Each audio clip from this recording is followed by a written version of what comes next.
lost, there's always a hope. Rise and fight.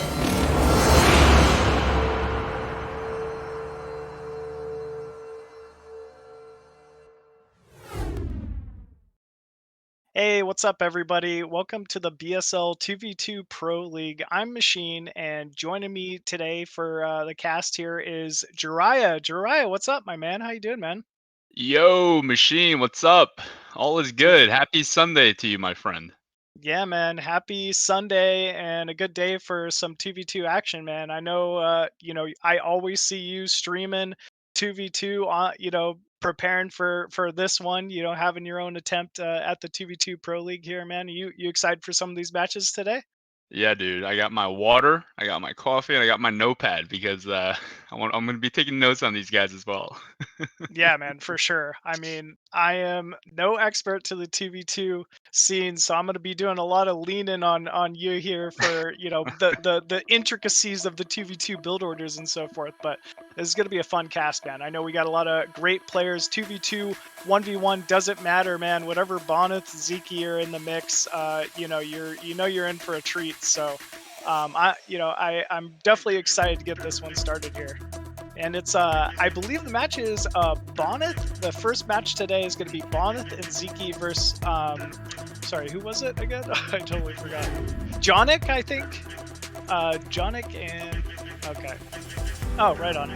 So yeah, should be honestly pretty good match to get things kicked off here. Protoss, Zerg for Boneth and Zeke, and then Jonic and Zero, Terran Zerg. So could be kind of interesting to see how those different matchups kind of clash. For 2v2. What are your thoughts going into this first match here, JIRAIYA? Just, your classic ZT versus EP, right? And it looks like we're gonna be playing Fighting Spirit in the first round here in the best of three. So the first game is gonna be on Fighting Spirit. So yeah, just a classic ZT versus ZP matchup. We'll see how Johnny and Zero deal with the level of play that Bonnet and Zeke are going to have for this match. But yeah, in my experience, Bonnie and Zeke very, very strong. Clearly the favorite and incumbent champions of the 2v2 BSL. They're gonna bring their A game, and we'll see how Johnny and Zero can take on the challenge. Yeah, absolutely. All right, sounds like Zero saying we are ready to jump into it here, folks. So yeah, first match of the day, Bonnet Zeke facing off against Jonic and our own Zero here. So let's jump into the action.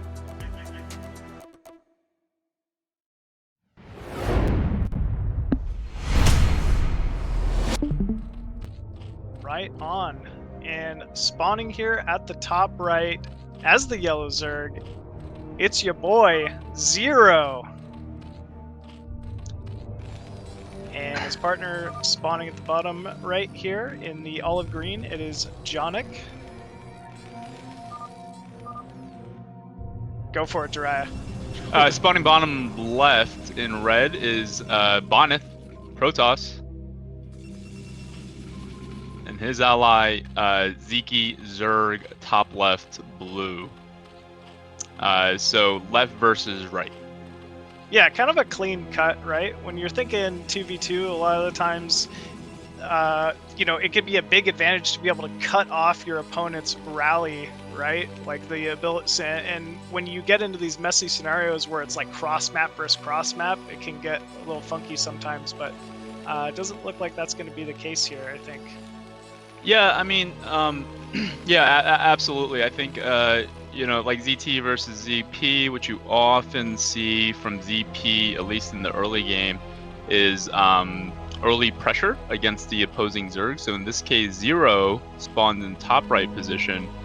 His neighbor to his left is the Zerg, and then Protoss is sort of at that furthest distance. So, that early pressure from the ZP team with Zealots and Zerglings, that distance that Protoss has in the cross position from where Zero is should be advantageous for Zero, being that the Protoss is further away versus the Protoss being where Zeke is, and as a result, the Zealot position is closer to 0. So this is a little bit of a favorable spawning position for the ZT team, being that the Protoss is further away from the Zerg, but not a huge advantage here.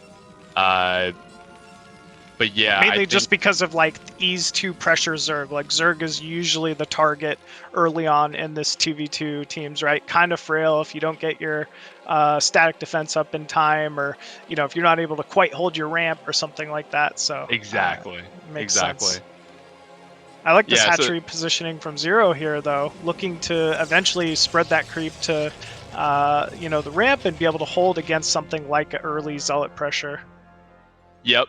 The purpose of that hatch is to be able to secure the ramp, which will allow him to be able to exit and have liberty with his lings, versus the hatchery being in base and him not having the ability to essentially helping the ZP team hold Zero into his base. That hatchery sort of helps mitigate against that.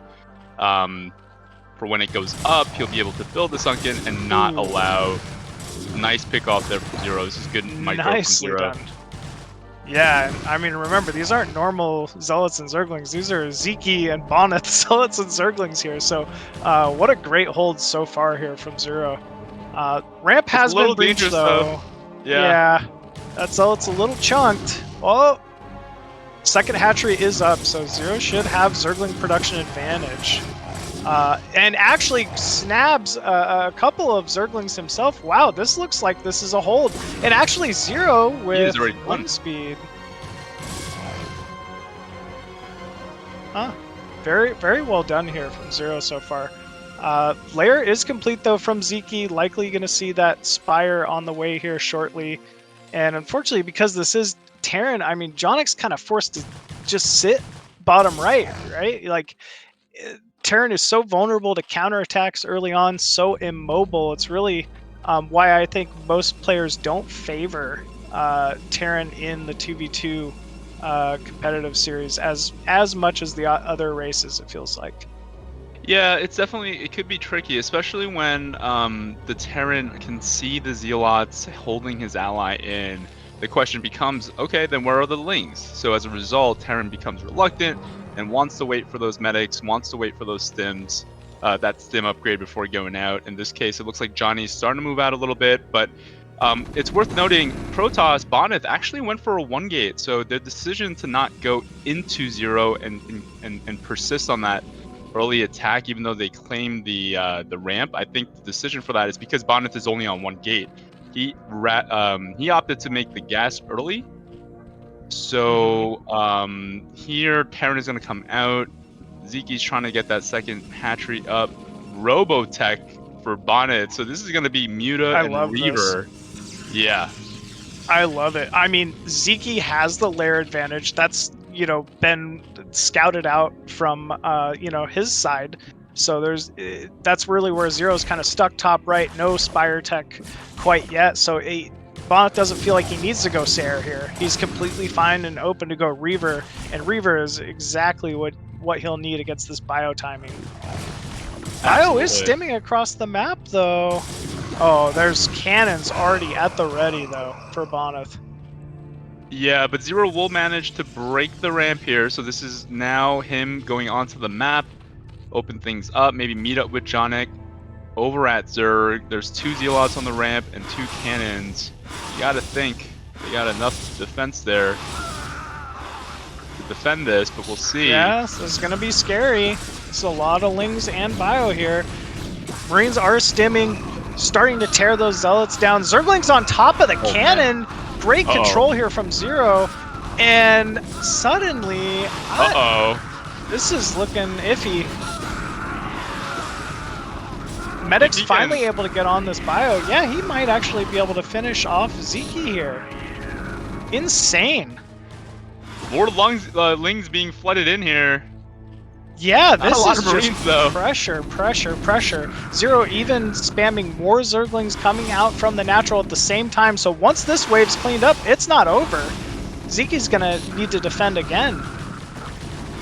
Yeah, and Bonnet is slowly starting to trickle something up the map here. It looks like Zealots and maybe some probes at 9 o'clock, or I'm not sure exactly what's at 9, but yeah, all the momentum here on ZT, threatening the Spire.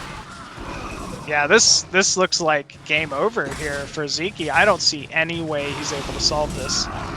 I don't never know, mind, actually. Machine. There's only 2 Marines left. Wow, you're right. Yeah, he's 5 Muta. 4 He's Muta. hung on to a few of these drones here as well. He's obviously taken some significant damage though. Final drones even being targeted, but it looks like you're right. He will hold. He'll barely hold here. Oh, Another Zero drone gets another going down. drone. So really, the big question here is, you know, how well will Zero be able to transition now that he does have the eco advantage over his Zerg counterpart here? Lair is done. There's plenty of static. There's no way that Zero would be worried about a Muta dive into the main here. And Yeah, wow. I think with this pressure, it's forcing Zeke to stay at home, so they're not as worried about any home pressure. But meanwhile, Bonnet is moving over. I love this turret wall from Johnny. So this confirms Johnny knows it's Reaver tech. He wouldn't make this turret line had he not known, or had he had he not known. So this Reaver, depending on what he can get done, without a shuttle, it's gonna be real tough. But clearly Johnny's been cutting SCVs here, so each SCV that he loses is gonna set him back that much further. Yeah, it's done so much damage already too. Yeah. Oh my gosh, 3 more falling right there as well. So finally, some return damage here from Bonnet Zeke, doing a good amount of eco damage to that mineral line here of Jonic. Muta coming in as well. Oh man. Oh, there's not much bio here. No, he's forced to have to return. He wanted to do another attack. A little bit uncoordinated. This timing from Bonnet is really disrupting Johnny here. Wow. Yeah, I don't know if he's going to be able to finish off these Muta. I actually there's a good amount of bio finally coming into support here, but still. No, but at a heavy cost. I mean, he's not mining minerals. He has nothing in his bank. He's got 1,000 gas. Oh my gosh, another Reaver. This one with a speed shuttle. Yeah, exactly. Oh man, Bonnet just making it happen like he usually does. Connect after connect here. And I mean, not a Reaver you want to micro bio against, for sure. Yeah, this is not looking good. 2 Zealots here as well. So much disruption. Yeah, it's looking like it's about it here for Jonic. Oh, Zero though does have with mutas. Big pickups there. Definitely... I think maybe if the Mutas came in here and killed off this shuttle bottom right, you know, maybe Jonic could try to stabilize somehow, but I don't know. It's looking a little rough for Tom. Oh, that can't land. Here. Oh no, what a dagger. Of course it does. Oh man, yeah, that's rough. I mean, these are the final remaining SCVs here for Jonic. He's essentially out of the game. Yeah, and I bet you if we go over to Zeke's base, he's gonna have a number of drones. Yep, Spire's back up. Like he's back, right? Like that entire time he was able to drone up and get his Spire up too. So it's almost like that early game pressure and hurting that they did on Zeke is now nullified, and now they're heavily behind the ZT team because of what Bonnet did. Now the one thing is Bonnet is pretty much just on Reaver tech, right? Reaver's not the best unit to fight Muta, so I mean, who knows? Maybe Zero's able to snag a couple shuttles full of Reavers. That could be a way to turn this one around. And I mean, he's got a big Muta advantage over Zeke at the moment. Yeah, only 5 Mutas so far here for Zeke on this rebuild to the 11 of 0. Wow, so Bonnet is electing to go Stargate here to help even things out on the air I think front. that's smart. That's got to be a good call, right? There's no way Terran's, you know, going to be able to come back into this and start doing like a mech transition or something. He's just purely worried about remaking SCVs at the moment. So really, the Muta are the big threat.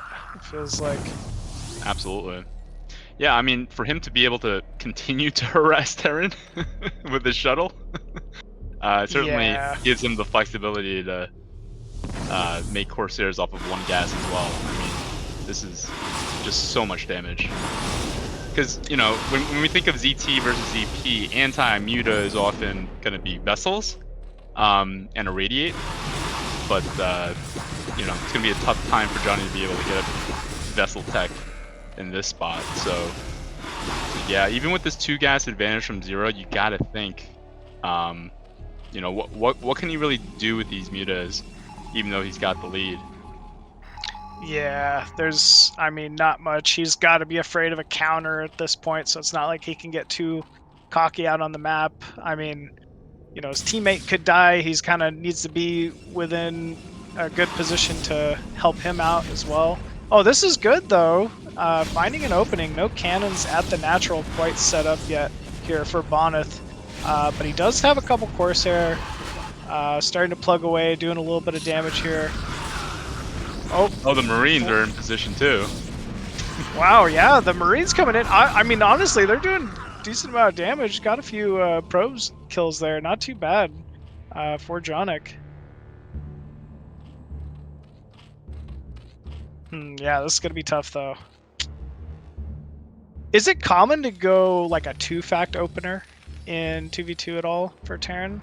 Yeah, I mean, I think 2-rack earlier factory is more common in this matchup, but you know, when you're going 3-rack, you wanna put on a lot of pressure, you want to get a lot of units, and it delays your tech, but there's a lot of advantages that you can do with that as well. It doesn't pair as nicely with delayed Spire. I see, okay. So it's gotta be a quick Spire. Yeah, but it was less about the... I think it's less about the open, because they were basically doing so much damage to Zeke. I understand the mindset of planting that 3rd rack and really committing to it. But the problem is, Johnny was committed so much that his follow-up was in the middle of the map when that initial shuttle came into his base. So, you know, the payoff wasn't quite there because obviously he lost so much to the initial Reaver. Yeah. I mean, just once again, not being allowed to come back in this one. It's kind of up to Zero to try to close this one out at this point. But yeah, looking like it's a little tough to do. Every time we keep peeking back over at Boneth's base, there's just more and more Corsairs at this point. Yeah. Yeah, and Boneth is just, you know, doing exactly what he needed to do to make that Stargate, get the 2nd base. There's no real bio threat. Zeke here has enough to combat this one-on-one. Zeke also on 2 gas. Trading well here. I didn't think... Yeah, he did trade that pretty well. I didn't think he was gonna trade that effectively, but... Oh, okay, Zero had another group of muta at the bottom there. Yeah, I mean, it was so close. It was so close. Yeah, it was, man. I mean, I really think Boneth and Zeke especially were pretty worried at the start of this one, but somehow managing to pull it back. I mean, yeah, against those... Yeah, against the Zeke and Bonnet, even the smallest little mistakes, like, is just costly. GG. Good game, well played there from Boneth and Zeke. Kind of a, you know, like we were saying, a little bit of an interesting comeback. I mean, Zeke was down to his last 3 drones being chased around there at one point, but managing to hang on to it. Boneth with some well-placed cannons and Reaver Scarabs, and yeah, ended up taking the first game of the series. So we'll have to see, you know, what map Zero ends up picking for this next one here, but should be kind of interesting. I was asking about the 2-fact because I was wondering like how I would adjust in 2v2 to this game based on, you know, watching the previous game, and you know, like you said, like anytime you're fighting Bio versus a Boneth Reaver, it just feels like you're gonna have a bad time, you know?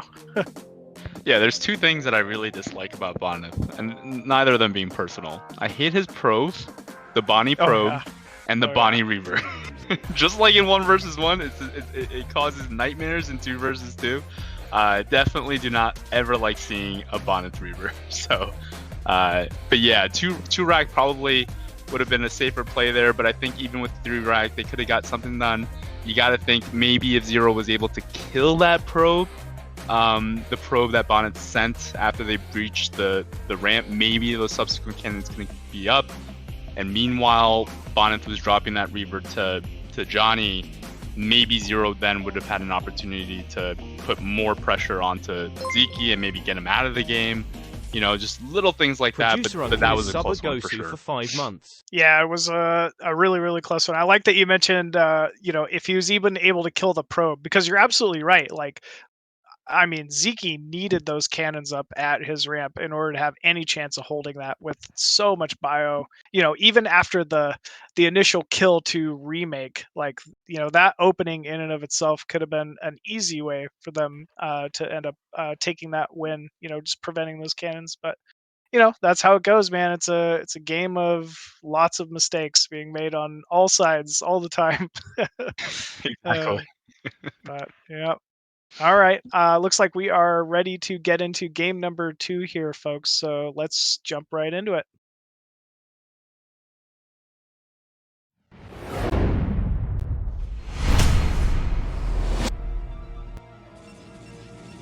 And at the top right, as the red Protoss, it is BSL Boneth. And in the bottom left, as the red Zerg, we have StarCast Zeke.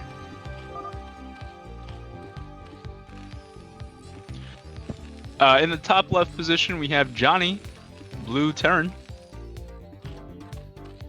And in the bottom right position, we have Mr. BSL, Zero, blue Zerg. Map is Mr. Sparkle. BSL. I love Sparkle, actually, for 2v2. I think it's a really fun, like, interesting Do you really? way. Yeah, I do, actually. I mean, I'm like terrible, right? But I just enjoy it because the games are so unique.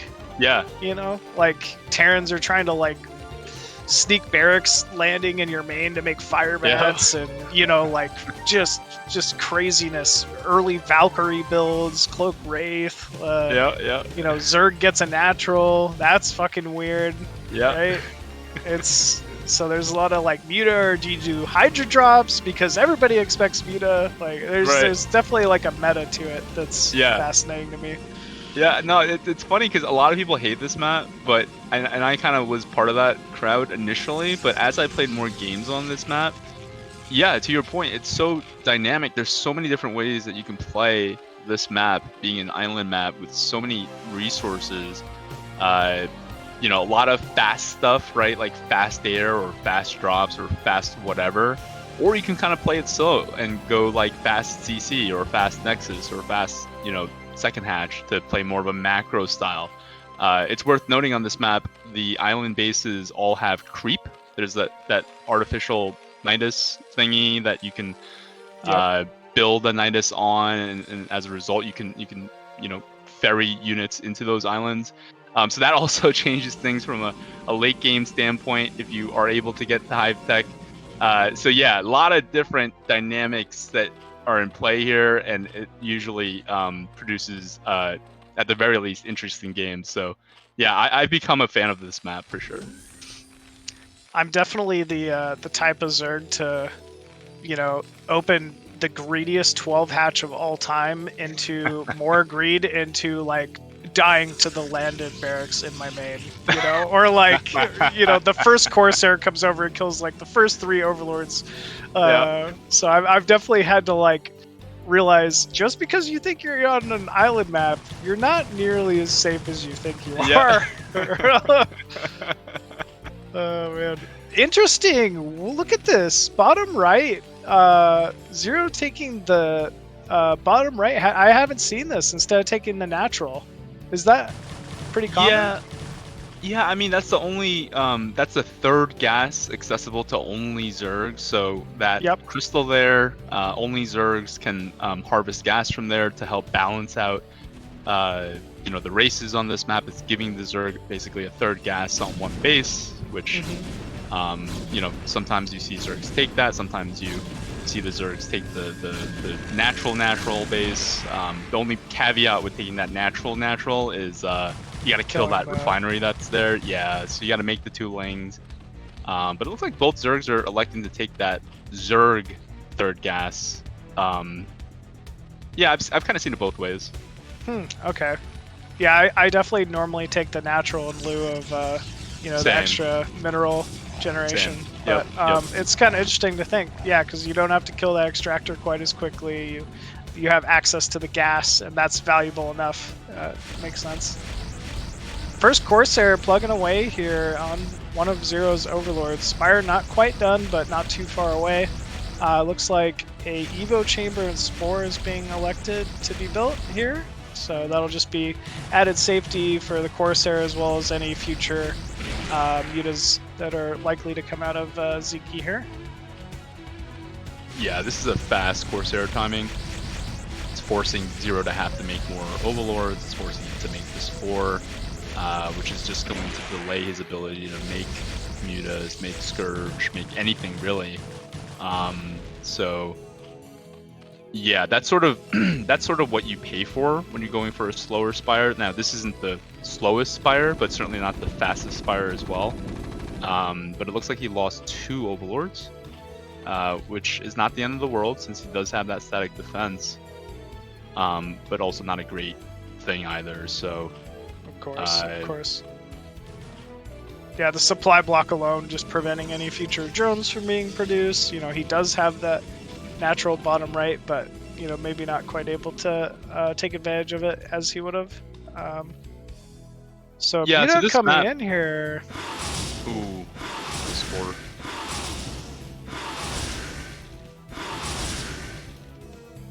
I mean, that's big damage already. Zero though trying to counter, doing a little bit of damage of his own, but wow, Ziki doing a great job targeting down the Scourge, and it's very close, but looks like Ziki has a 1 muta advantage. Goliath drop though, going down in the main here. Nice preemptive sunk in from Ziki. Bonneth was going towards Terran to deny this from happening, but it looks like Johnny's timing hit it before Bonneth was able to investigate this. So they are gonna get inside Ziki's main here. Nice trade-off. Nice attack here, Scourge actually. coming in as well, but wow, look at the Corsair count already. Yeah. And more Scourge coming in as well.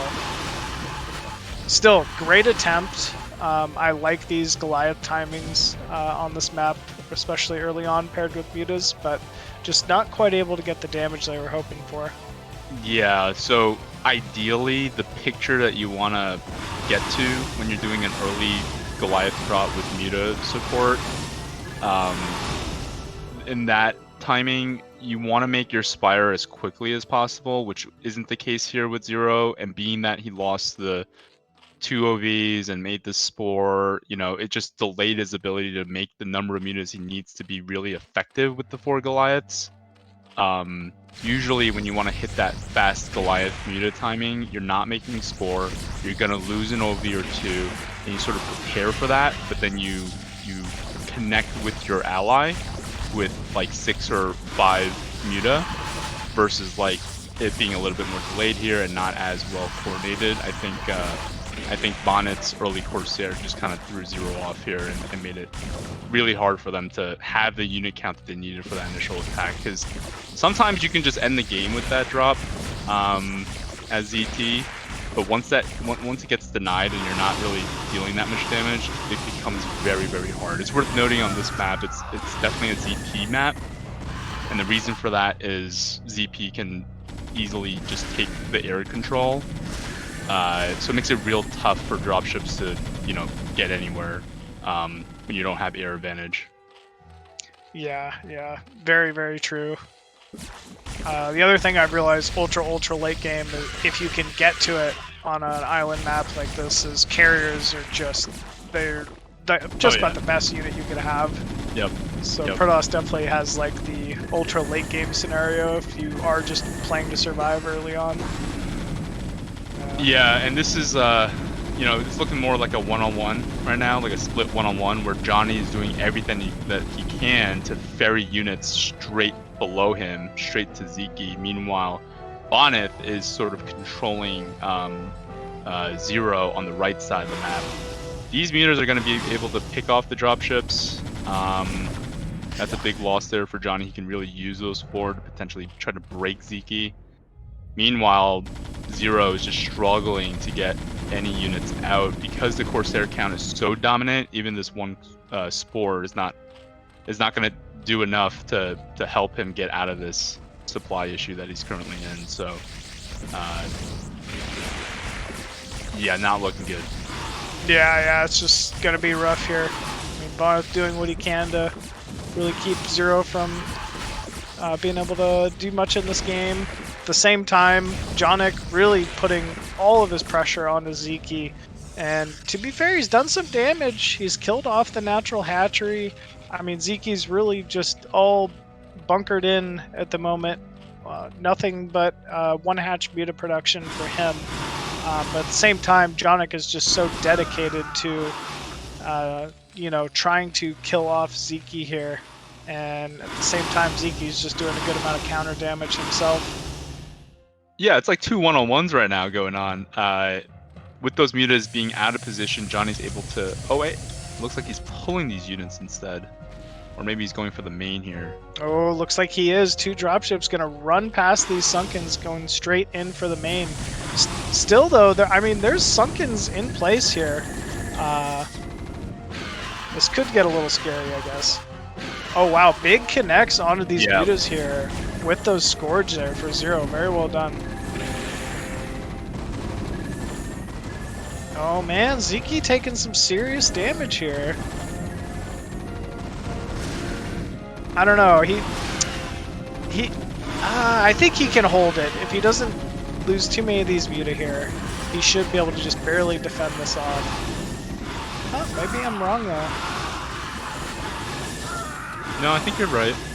Yeah, because some of those were bruised up Goliaths.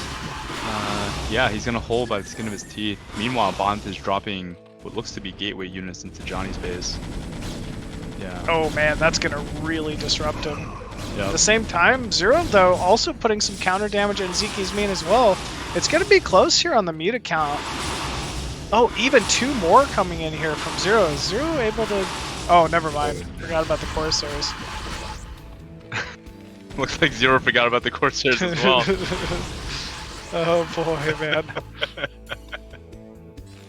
That is so many Sairs here from Boneth. Yeah. SEV's forced to dance around the main here, trying to lock in these remaining Dragoons, but just not quite able to do it. So did Johnny and Zero pick this map? They had to because they lost the first game. Interesting decision. This is the ZP map, and Bonnet and Zeke are showcasing why that is the case. Interesting selection here. I think they were really banking on inflicting a lot of damage, if not killing one of them with that early dropship. But yeah, if you can't hit that timing against this level, you know, Bonnet and Zeke, you're in for a treat. Later on in the game. They'll teach you real quick. Yeah. Oh man. Bonnet's on 3 base. He's making carriers. He's getting the core upgrades, the air upgrades. Forge is spinning, or not spinning yet, but yeah, he's firing on all cylinders here, and Johnny's doing what he can. It's funny how 2v2 always plays out like this. Like, the Protoss is thriving, right? And the Zerg is just barely surviving. Like, Zeke's over here like, I made it too, Bonnet! Look, I'm still in the game! But it's like, his eco's is completely ruined. But that's a successful 2v2 game, you know? Yep. Yeah, there's definitely something to Zeke taking a lot of early pressure and Bonnet sort of becoming like that, you know, quiet beast. Like, it's too quiet, and that's not a good thing if you're Zerg Terran, you know? Like, Bonnet hasn't done anything yet, and then all of a sudden you're dead. Yeah, it's like out of sight, out of mind thing. Like, exactly. You know, Jonic, as he like just keeps shuttling Goliaths over to Zeke, he's like, yeah, I sure hope Bonnet's, you know, like not hitting all of his pylons and stuff like that, right? Oh man, he could only be on 2 bases, right? I don't have to scout it. And the GG. GG is called. Good effort. It was that was a lot of fun to watch. Honestly, good series. But Bonnet Ziki, man, just they're good at 1v1. They're good at 2v2. I think they're kind of some of the big favorites in this this season for sure. Season 2. Yeah, no doubt, no doubt. They're almost annoying how good they are, but I digress. The early unit control, man, I've had the misfortune of running up against them in like BSL, you know, matches and stuff like that, and oh man, it is not fun. They make short work of you with like 2 zealots and a probe and 6 lings. It's crazy. So with that, looks like Bonnet and Ziki will be moving on to the next round of the tournament here. Next up, I think we're going just straight on down the line here. So it should be Zerg Hysup and Nooblish facing off against Only Dark and Omni-Man. More of a typical Zerg Protoss matchup here. But yeah, this should be pretty exciting. Yeah, Do you let's have get into a it. favorite here between these two teams? I'll probably go with Hysup and Nooblish. I think they're USA A 2 vs 2. They've been playing together for a while now. I've played against them. They're very strong grinders of the ladders. They practice hard and they improve very well. So of recent, I've seen some strong play from them. So I'll probably give them the edge over Only Dark and Omni-Man, who I don't know as well, but I do know that they're quite active too. Because I know Hysup, I believe is from Peru. Yeah, he's definitely someone who plays in a lot of 1v1 and obviously 2v2 tournaments as well. So always a competitor. Yeah. Yeah. All right, right on, folks. Sounds like we are ready for our next match here. It's going to be Hysup and Nooblish facing off against Only Dark and Omni-Man. And let's jump into the match.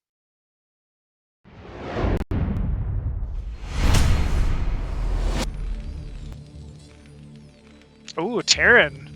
All right. I guess spawning at the top right from the South American team, it is BSL Only Dark as Terran. That's a surprise.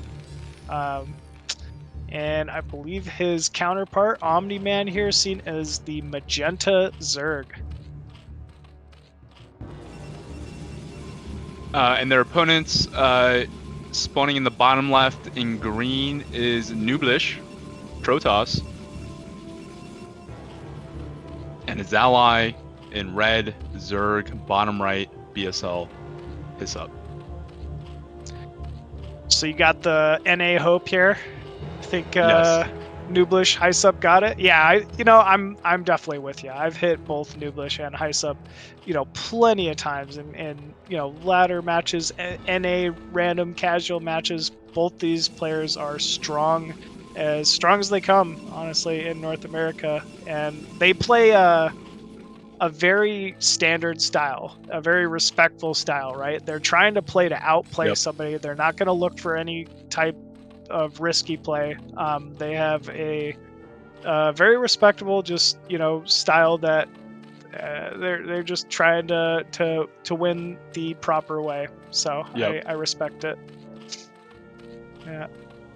Yeah, and they also, from my experience, they also have not exactly cheese up their sleeve, but to your point, like they the way that I would characterize their play style is, like I'm gonna come at you toe to toe, beat me. Like they make a lot of units. Now this is the ZP versus ZT matchup, and Nooblish is going for the early second hash delayed gas, so that's a little bit not standard. Usually you see a quicker gas from the Zerg with the Protoss ally against ZT, but it makes me think maybe Only Dark went random and they didn't know exactly what he was. I know. I mean, he's running an Overlord straight into a Terran main, so it's gotta be the case.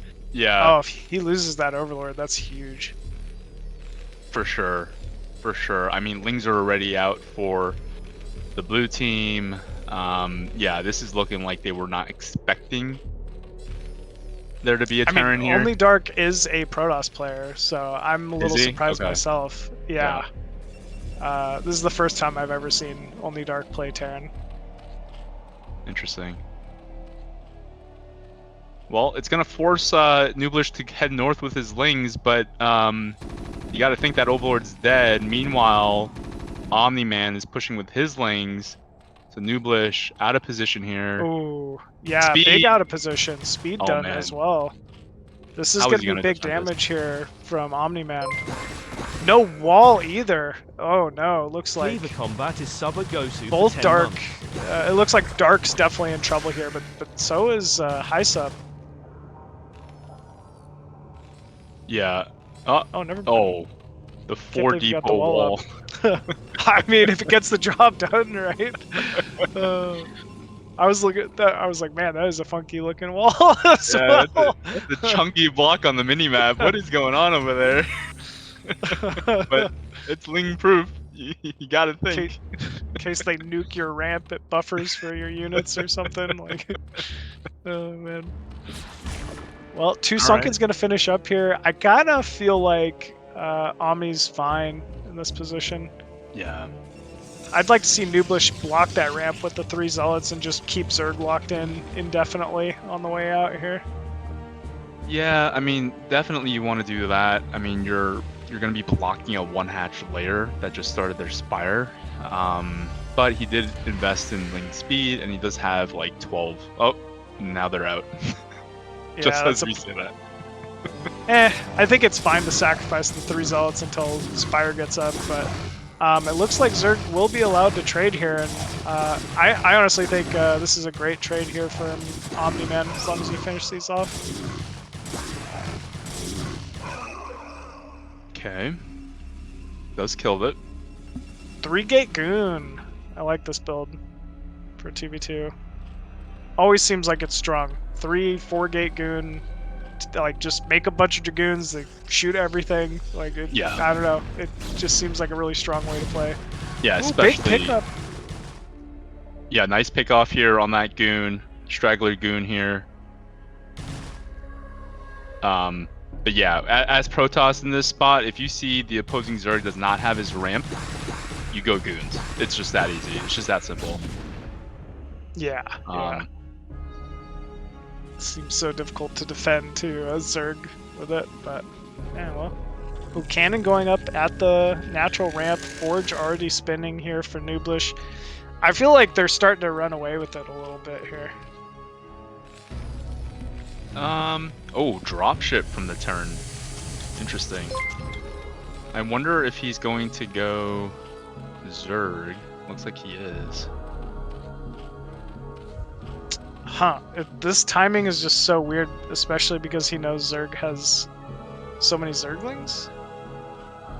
Yeah, I'm not a big fan of these, like... Obviously, if you can get away with it and have the element of surprise, great, but... Just like in 1-on-1, you know, you want to divert their attention, maybe attack or stunt with your army, get their attention away, and then drop kind of thing. It doesn't look like they're trying to do that here, but the Zerglings are out of position a little bit. There are 3 mutas here that will accompany this dropship. You should just drop behind the mineral line, I think. But, here we go. Muta's diving in here, Dragoons coming in, and Zerglings. I think with the extra Lings, they should be able to clean this up, but still, this has been big damage done to the Muta count here of High Sub. Yep. Oh, nice pickoffs on those mutas. Actually, really nice pickoff on those mutas. That was worth it. That was worth it.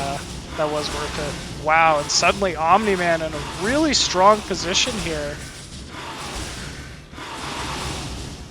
Holy crap. Wow, what a turn of events. I mean, I was about ready to call it. I was like, man, High Sub and Nublish kind of running away with it, but man, Omni-Man doing some significant damage here to High Sub's main, killing off that Muta count. Another dropship here. This is very... Yeah. This is interesting so to bizarre. watch here. Yeah. because there's no sunken, so like he doesn't even need a dropship, but the dropship will drop on top of the ramp. So like it's almost like they're just getting high ground choosing- advantage. Yeah. Like this is a tiny MM ball, but it's getting so much value. Just from the positioning, for sure. Yeah. The dropship made it out unscathed once again, too. This is crazy, but it's working. Vessel now. Ooh, the Vessel's going to be a big problem for these Muta here from Nooblish. Seems like they're just... Wow, only 7 drones on minerals here for Omni-Man, though. Yeah, I mean he made a bunch of lings. He made ling speed, a bunch of sunkens. I can see him getting into that spot. Now this is where the pendulum sort of shifts back towards the ZP in terms of momentum. And now they're all on the map. Bunch of red units flooding towards the top left. Terran here has 3 rack and has a decent army. He can't just drop all day. He does need to come out the traditional way at some point this game. But now's the time. They know, the blue team knows there's a ton of red, right? Terran needs to go. He needs to do something. Darks. Yeah, Terran needed to move out a while ago. I think this is just too late. Shoot, here we go. Looks like Omni-Man getting some good damage on those last few Muta here of Nooblish, but there's so many Dragoons. That's really the story of this. Terran's not halfway across the map yet, so I mean this is going to be major damage, if not death here for Omni-Man. Yeah, this is just too late of a help. I would have liked to see those mutas not be, Omni-Man's mutas not be at home and to be out and basically sack himself and maybe with his Terran ally hit somebody. Because they saw how much red was flooding in that direction. He probably they should have, instead of playing the help, play counter and maybe get into, in best case scenario, 1-on-1 situation where Terran is either like kill off the Protoss. Like if he slammed his entire army bottom left, even though the composition isn't the best, who knows? Maybe he kills off Protoss there, and then it only takes 1 or 2 irradiates to kill a Mutaflock, you know? Exactly.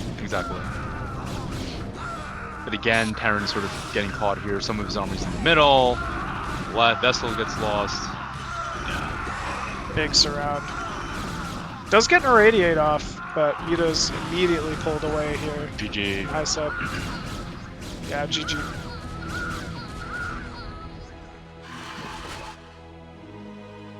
Looks like Only Dark going to try to hold here. Has a couple bunkers and a siege tank at the natural.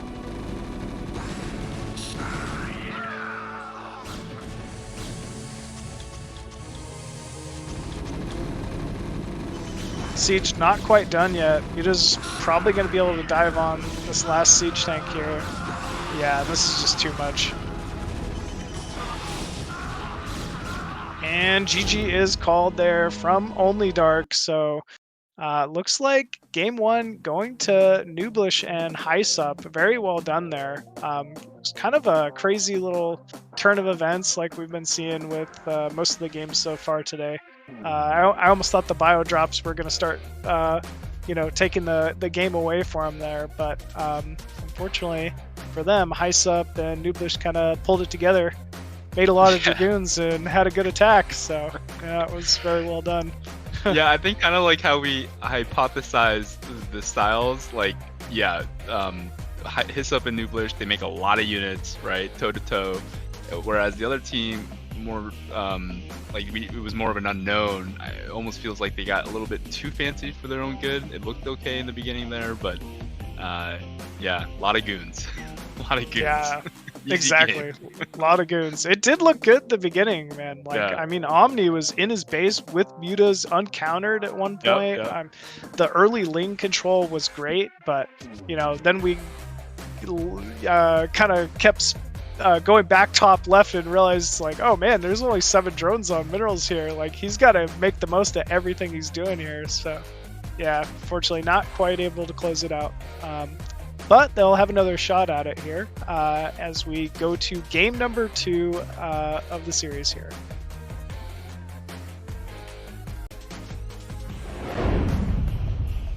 All right. right, let's go. Right on. So once again, Terran at the top, right? I can't believe I'm saying that. It's the Tan Terran only dark. And his counterpart, spawning completely cross map as the blue Zerg here, it is Omni-Man. Mid left on the red team, Protoss, that is going to be brown Protoss. It's going to be Nooblish. Good old Nooblish. And its ally in red, Zerg, Hyssop. I thought it was high sup. Like hi, hello, and sup. Like it's hi. not though. Yeah, I have always thought it was high sup. Oh, it is high sup. Oh, okay. Yeah, I'm pretty sure it is. Okay. Hi, sup. It's a cool name, right? Yeah. Like, it's got to be a positive guy, you know? Yeah. Just saying hi to everybody all the time. Oh man. What are you thinking about this map here? This is like a Python-made Twilight-ish kind of map. It seems like. Like, yeah. Dude, I don't even know the name of this map. I know it's Paranoid Android because it says it there, but to me, it's Python. Like, in my head, it's Python. It plays just like Python, the spawns being right there. Hysup has no excuse to lose his OV this time. You're going to see that Terran right away, just like on Python. No real questions or mysteries. Yeah,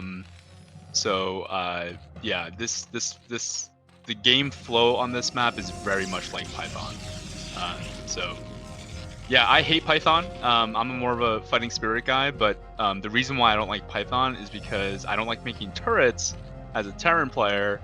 But on this map you have to, because if the Zerg is your neighbor, he's literally in your backyard. So yeah, like those mutas spawn and they're in your main. Right away. And the other side of that, if you have a Protoss neighboring you and his name is Bonneth, just that much of a shorter distance with Reaver. So yeah, not a big fan of this map, but it's a good map. It's a balanced map. It's probably more ZP favored a little bit, but ZT can play just fine on this too. So yeah, it usually makes for good games.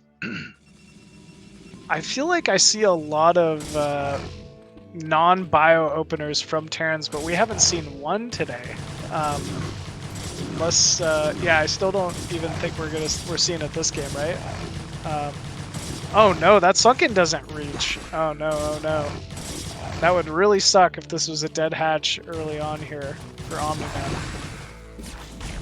He does have a narrow sort of entry point below, and the eggs are kind of blocking that a little bit, but once these Zealots get there, they're going to compound that damage, but he's picking off the Lings well.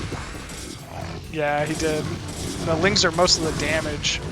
Oh man, so, that hatchery. It's dead.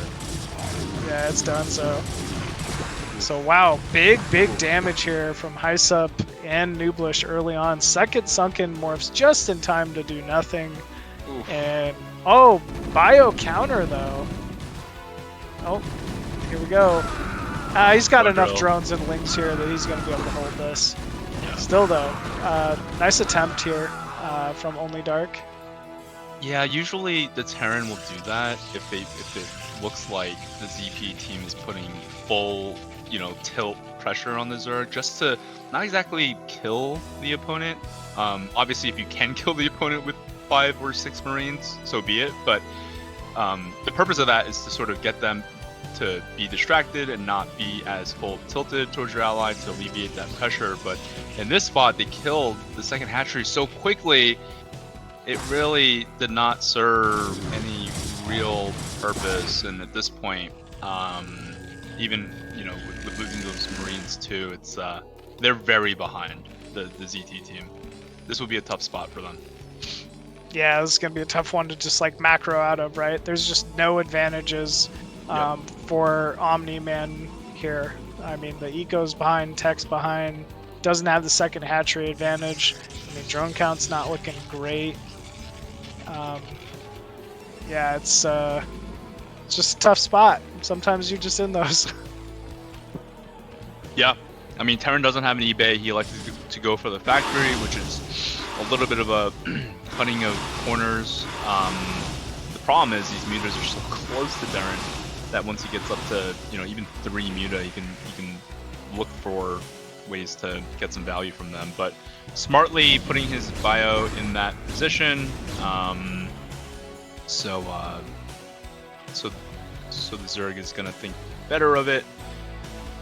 Spores Yeah, at going least down he's here. able to. At least he's got that group of bio at home, right? Yeah. You know, he can't. Yep. He shouldn't feel too bad about being greedy with no turrets yet. But yeah, for sure. Well, we do have a couple spores, and it looks like Omni-Man still continuing to try to drone here. Looks like that extractor might be vulnerable. I wonder if High-Sup will take advantage of that. Yeah, it does Robo. look a little bit. Oh. It's bizarre that he makes the Robo at the Zerg's base. That's what Right? they do now. That's what They do that. That's, just, Yeah, that's what the 'cause- kids are doing these days. That's what the kids are doing these days. I don't know which Protoss player started it, but that's what they're doing. I think part of it is, okay, Robo is here. I can make a Reaver and we can go straight to the Zerg who's delayed on, the Terran from that proximity, which can throw Terran a little bit off guard.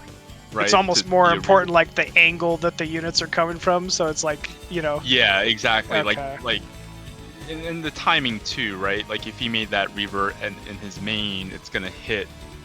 Later. The likelihood is you're gonna poke the Zerg first because he's closer. So for that element, but also Terran often will want to scan what Protoss's tech is, whether it's like Citadel tech or Temple Archives tech, or if it's Robo tech.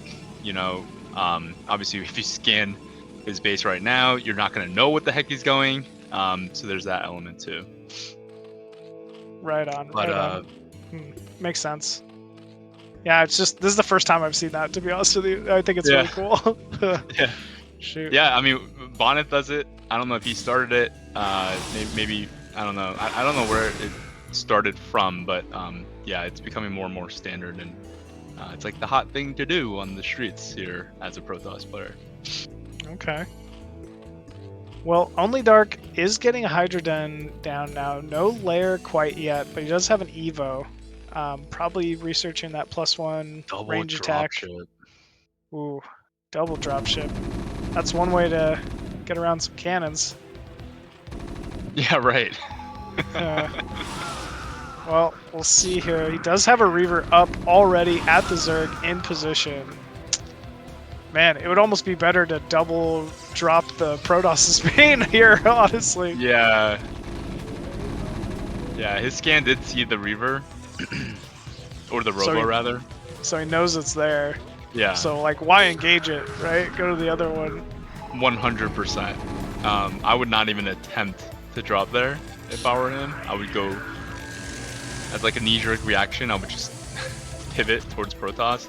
The problem with this is though, there's no muta again, so like it's just harder to navigate. I think had he even now he goes Protoss.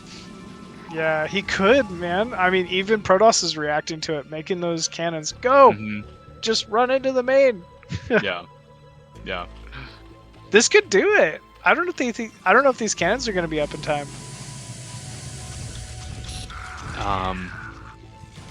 Decent amount of muta here.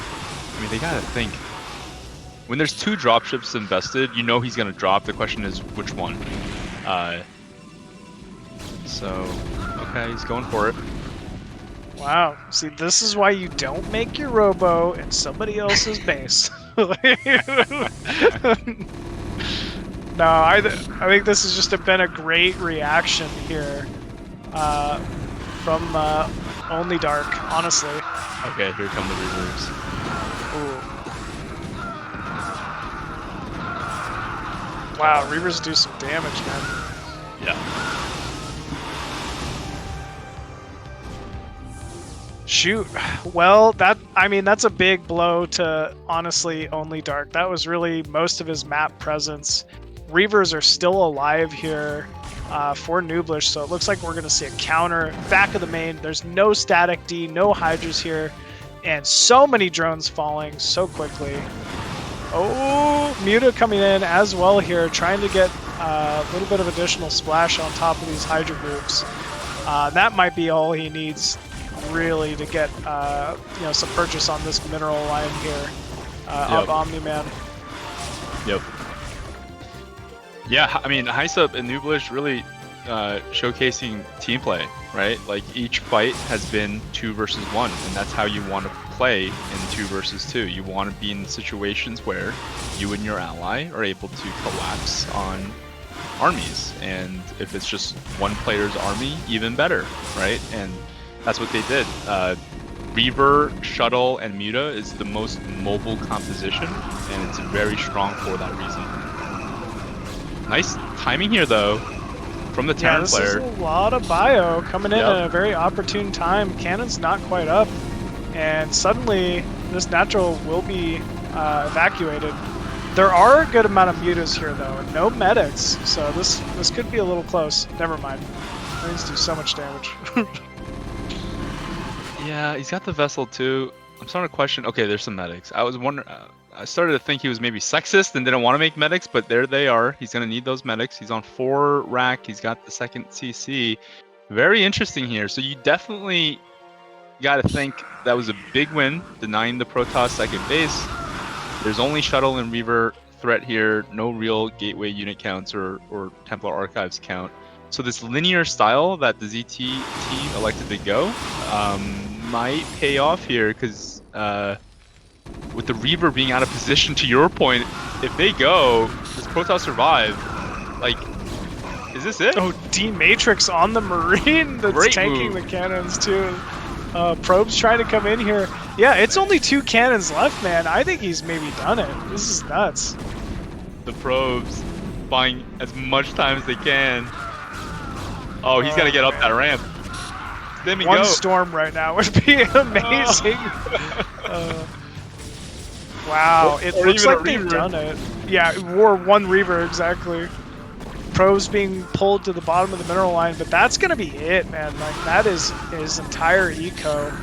Only Dark did take some pretty serious damage here. Still Muta's in the main, but it looks like he's just barely going to stabilize. I mean, even if he just hung on to his main at this point, it would be more than enough. Oh, I say that, but 2 Reavers coming in from the south side. And actually, suddenly, everything's very questionable. He's got to lift. Yeah, he's got to lift everything. He's got to just give it up, I guess. Give up the entire main. This is too many Muta. Too many Muta. Oh, man. Whoa, what a crazy game here. An Irradiate would be a game changer if you can get a nice Irradiate here. A juicy Irradiate, but those Mutas are not oh, all the SCVs are gonna die. Yeah, he needed to pull the SCVs to his teammate. Oh no. Now they get the high ground. And being that this linear composition, there's no Mutas to dive on these. They gotta go up the ramp. Does get an Irradiate off though. Oh man, they're not even getting up the ramp. Reavers. These have been amazing Scarabs, amazing movement on these Reaver Shuttle. Here from Nooblish. I mean, this is honestly top notch. He got the most he possibly could out of that. Yep. And shoot, man, look at this. Hysup eco unscathed. We do have actually a sizable amount of drones though from Omni-Man as well. He's not out of this. 13 drones for him. But yeah, look at this. Nooblish 2 probes, only Dark 5 SCVs. Like, this has just been a knife fight. Yeah, it's like, if you're Nooblish, do you save your minerals for Scarabs, or what do you do in this spot? 'Cause he still has that shuttle. He's got 2 Zealots with it. Yeah, I mean... Ooh, big Scarab. Money Scarabs. Yeah, I don't know. If you're Nooblish, you just keep doing that. Yep. Like... Wow, big shots going down here. Looks like Only Dark trying to recover as much as he can in his natural. I feel like 1 Wraith would be huge here for him. Just to deny this constant shuttle harass. Yeah.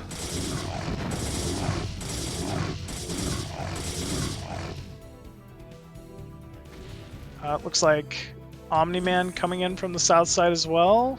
Trying to intercept some units. the mute account from Hysup is just growing and growing here. And there is still a Vessel alive. Oh, never mind. I jinxed it. Reaver gets a big shot off.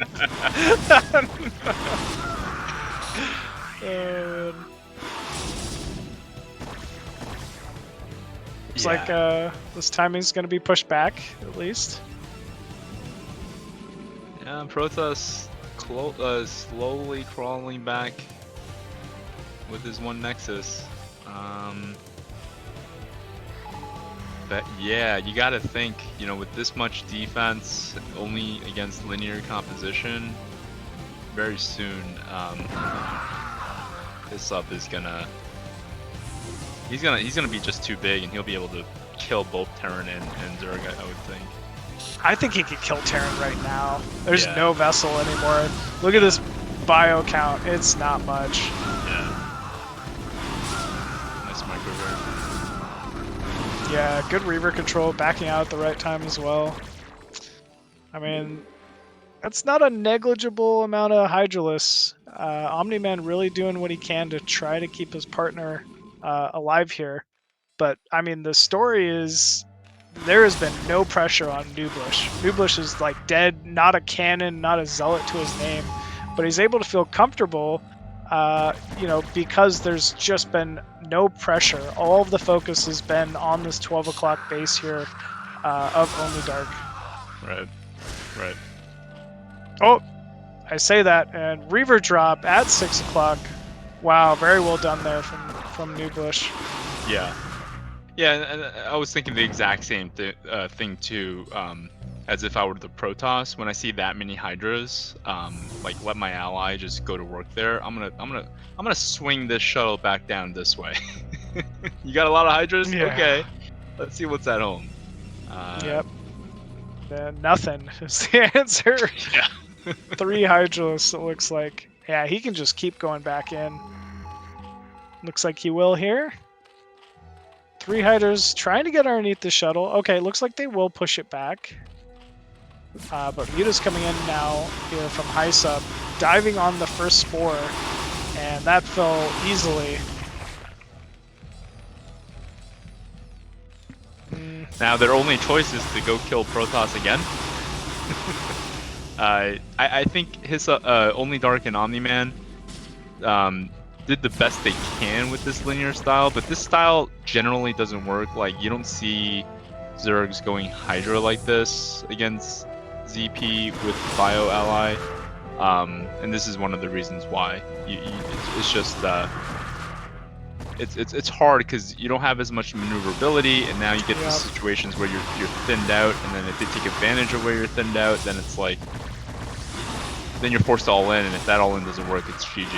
You know, it's just not a very stable style, I would say. Feels like mobility is just key in this 2v2 matchup, right? Like, you have to be able to group your units with your teammate. You could be the best player in the world, and you're not going to 1v2. You know what I mean? Exactly. You can't play your way out of it. Yep. Yeah.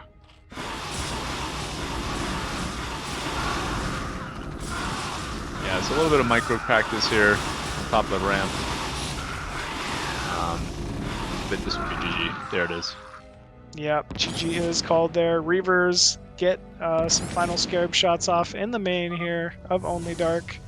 GG. And GG is called there, so another 2-0 series. Very, very well played there from the North American squad, Hysup and Nublush. Got to see some excellent shield casing of some amazing Reaver control, good mutas early on, like wing pressure. Man, that was just a solid series in general. Yeah. Yep. So looks like, ooh, it's your boy up next, JIRAIYA. Oh, is that me? Is that me? Is that you? Oh man! Wow.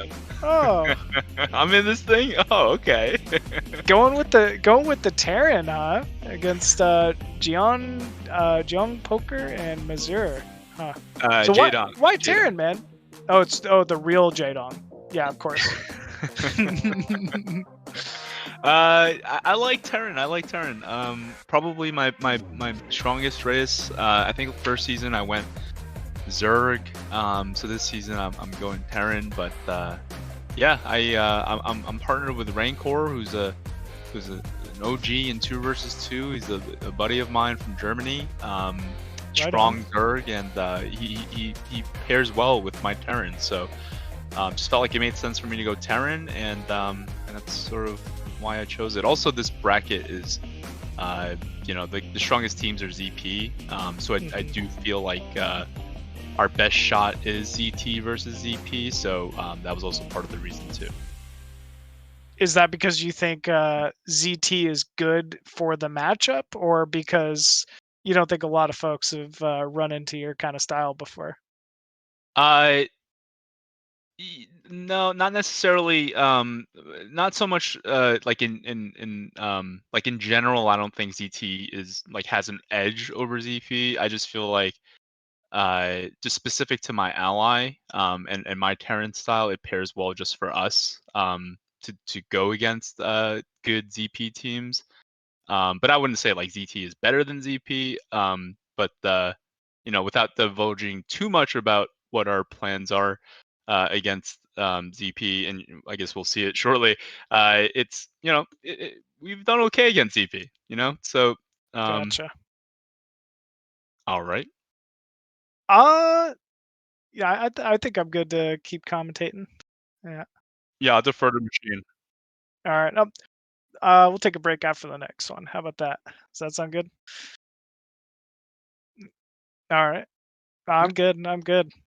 All right, folks. I think we are looking to get ready for this next match here soon. It's your boy JIRAIYA and Rancor. Yeah, man. I'm interested to see when you're saying your guys' style kind of clashes well for Zerg Terran, right? You know, it definitely, in my opinion, when I'm thinking the Zerg Terran 2v2 matchup, there is almost like an independence to the early game, right? Because of the lack of mobility from Terran. So you got to partner with a Zerg that can hold down the fort early on, you know? Exactly. Yep. Yep. And that's Yep. easier said than done. Yes. Yes. And being that Rancor is such a strong and seasoned vet in 2 versus 2, I feel that just that much more confidence in him and his ability to not die. So yes, absolutely. Yeah, he knows how to make 4 sunkens, you know, in 30 seconds. Okay. Right on, folks. Well, it looks like we are ready to jump into it here. So let's get into game 1 of the series.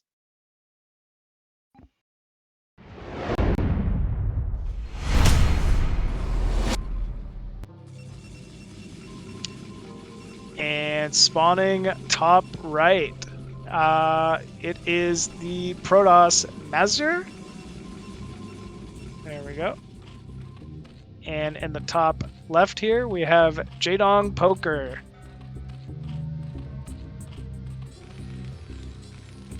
And We in have the this bottom, guy. your boy. Oh yeah, you do it. You do it. It's your boy here, JIRAIYA, 2v2 extraordinaire. And bottom right, it is Rancor. Right on, man. So vertical positions, you know, we were kind of just talking about it, but Terran Zerg, there's going to be a little bit of an element of Rancor taking some pressure here, likely early on from a Zerg Protoss.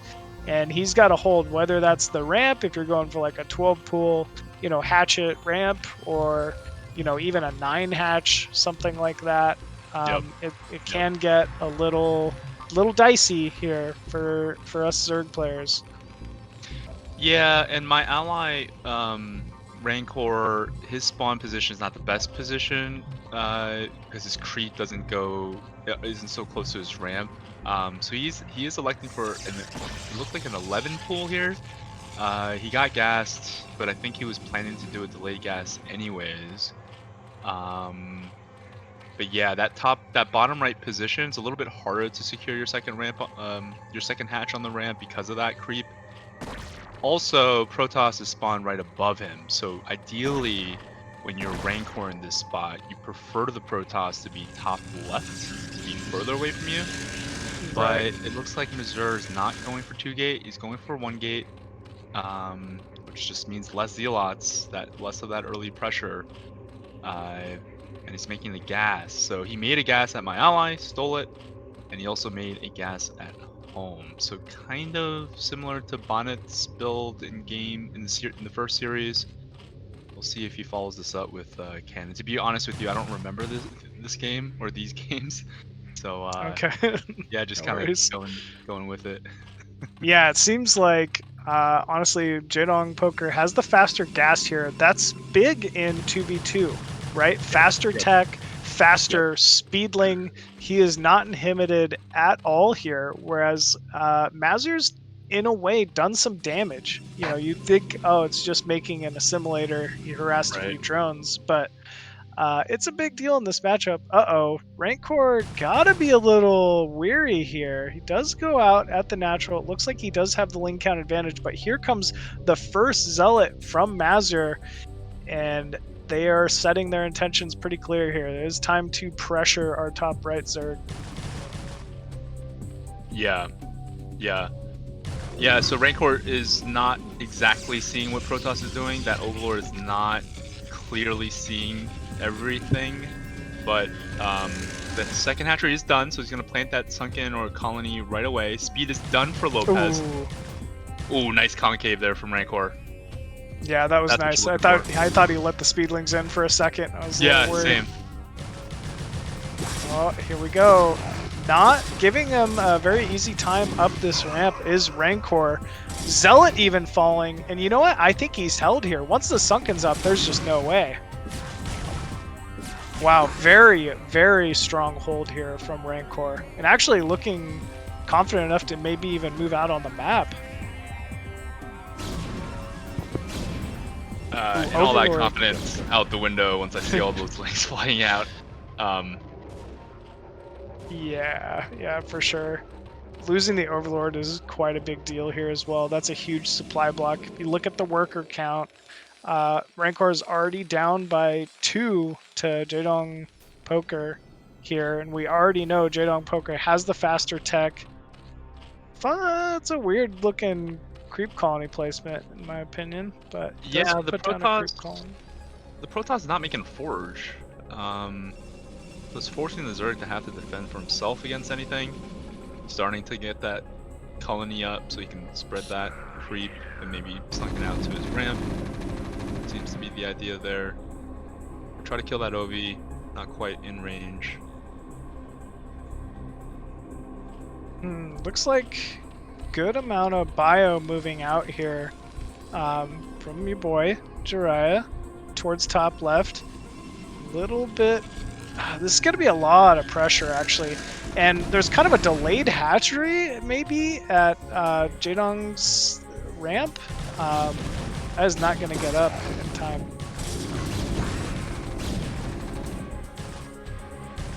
Okay, I remember now. Oh man, this is just not going to be a good trade. So many Zerglings here for Rancor. Dragoons backing up to the Sunkens, but Sunkens are exposed to this bio force, and man, Zerglings are just popping left and right. And this looks like it, man. This is just very strong timing. Yeah, I think there was some miscommunication on what they were planning to do here. Usually you see Protoss support with cannons, but if Protoss decides to go goons, then you also see the Zerg make more lanes, but there's a GG. Yeah, GG is called there, and well done. Game number 1 taken by JIRAIYA here, as well as Rancor, and a very solid showing of 2v2. I was impressed with Rancor's hold early on, right? That was definitely the story of, you know, the fight for the ramp, getting that sunken up just in the nick of time to essentially hold an early 2v1 that is required in this matchup. But yeah, then your bio timing came in top left. As you said, no no way to really hold that ramp with no cannons, no high ground hatchery, and it just felt like you guys exploited the scenario, took advantage of the situation. So very well done, man. All right, and it sounds like we are ready to get started into game number 2 here. So yeah, let's jump into it, folks, and check things out. All right, all right.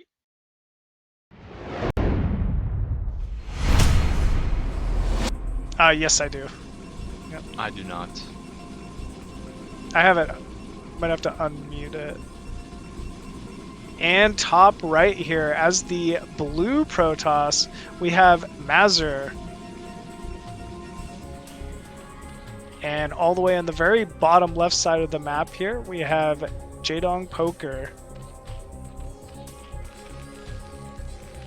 Bottom right, as the yellow Terran, it's your boy, JIRAIYA.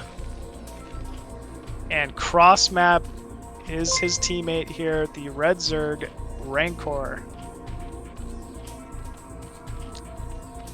So yeah, I'm trying to think of that last game, how I would adjust here. If I was Mazur and Jadong Poker, obviously, like, maybe a hatchet ramp might be a better way to open up if Mazur's opting not to produce photon cannons on the ramp or something like that. But either way, we'll have to see. Or maybe just this time Mazur go for more of like a 2-gate forge, or even like an expo, or you can go 2-gate forge robo. They could be adjustments that might make a difference here. Yep. I would agree with that. Bottom left it's better than top left from a creep to ramp standpoint, right? So you can kind of get away with creeping out to the ramp in the bottom left position, so it's a little bit more favorable if Protoss Mazur decides not to cannon his ally there. But yeah, this is a cross map situation. If I'm ZP, I'm thinking, okay, we didn't quite execute the early game last game. Maybe instead of going for the 1-gate, I'm gonna go for 2-gate here. Looks like Mazur is not doing that, but he is making the forge. I like this. I mean, it's exactly what we were saying, right towards the end of that last game. If he had cannons up, he would have been fine. So, I think this is the correct adjustment here, and I think it could be very valuable. It does get scouted very quickly though from Rancor. Overlord positioning is just perfect here. Yeah, when Rancor sees that 1-gate, 1 forge open, he's thinking, okay, that means there's going to be very small number of zealots. I'm not going to over stress about having to hold. I mean, he'll still prioritize holding here, but he's not going to be as worried with having a Protoss directly to the right of him with just 1-gate. So that's sort of the mentality. And for me as Terran here, and I see the forge, I'm thinking, okay, my ally is fine. I'm not going to feel like I need to go out and create a distraction. Let's get our timing here with the Academy ASAP and sort of get into mid-game comfortably. It definitely looks like Rancor has cut some lings here. And this additional zealot looks a little scary, but never mind. It is still held.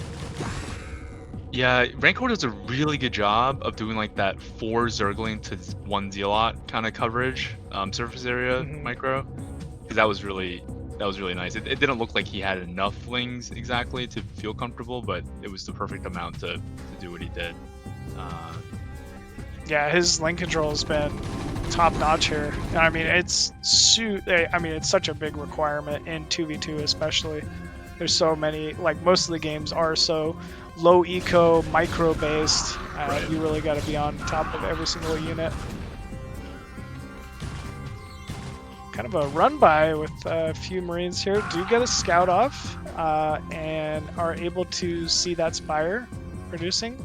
Lots of Zerglings incoming though from Jadong Poker. Oh, 1 Marine falls. 2 Marines fall. Yeah, sloppy work there from this Terran player. Quite sloppy. Didn't really make his first time out that much weaker. Yeah, every Marine counts, man. It's just like Yes. Beetleus. It's so difficult, but not unmanageable to come back from. You just got to be a little more wary early on here. Yep. Yep. And we were talking about how funky positions like this, like cross map on 4-player maps, make it so bizarre because all you're trying to do is, at the end of the day, is be able to rally up with your partner, right? Rancor, who's sitting completely polar opposite side of the map from you. Right. And sometimes with Protoss Zerg, they're just a little more maneuverable. They just have a little bit better mobility, and they're able to jump on either the Terran or the Zerg before they can couple together, and it can get very scary. A good move out though from JIRAIYA here. Perfect trade. Even baited the Zerglings in as well there. Very nicely done. And suddenly, this is looking a little scary here for Jaedong Poker. Muta's already taking some shots. This constant pressure here from JIRAIYA, you know, allowing turrets to be delayed a little bit. There are cannons on the ramp though, so it's not. I don't think Zerg's necessarily super worried about dying this early on. Oh no, right. I take that back. I see a sunken being built inside the main. Yeah, because he lost those lings, there's only that pro that will create any friction getting up that ramp. So I can see the sunken, you know, just as an insurance spot, giving him more liberty to send these mutas north to pick off these lings. Yeah, they're starting to pick off some, so he is getting some value.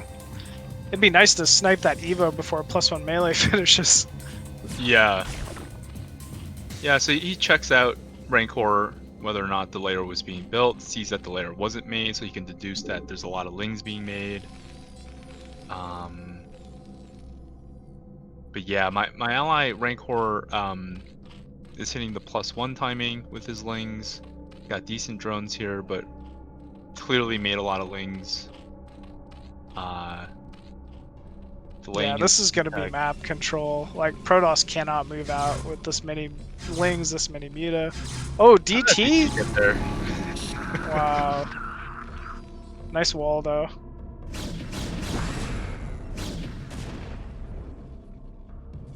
It's kind of nice. Now you guys know DT are on the map, so you can be prepared for that. Save for scans. Yep, yep. Just feels like the quickest way you can lose a game is by trying to like run up a ramp that, you know, but it looks like we are going for it here. Rancor, JIRAIYA sieging down these cannons, probes being forced to pull, Archon falling immediately, and it looks like this is going to be enough here. Oh, Muta coming in though at the same time, so maybe this will get cleaned up a little bit. DT as well. But overall, some serious damage done there to the Protoss player Paździor. You know, no Templar anymore, no Archons. It's almost like his force was completely reset. Right.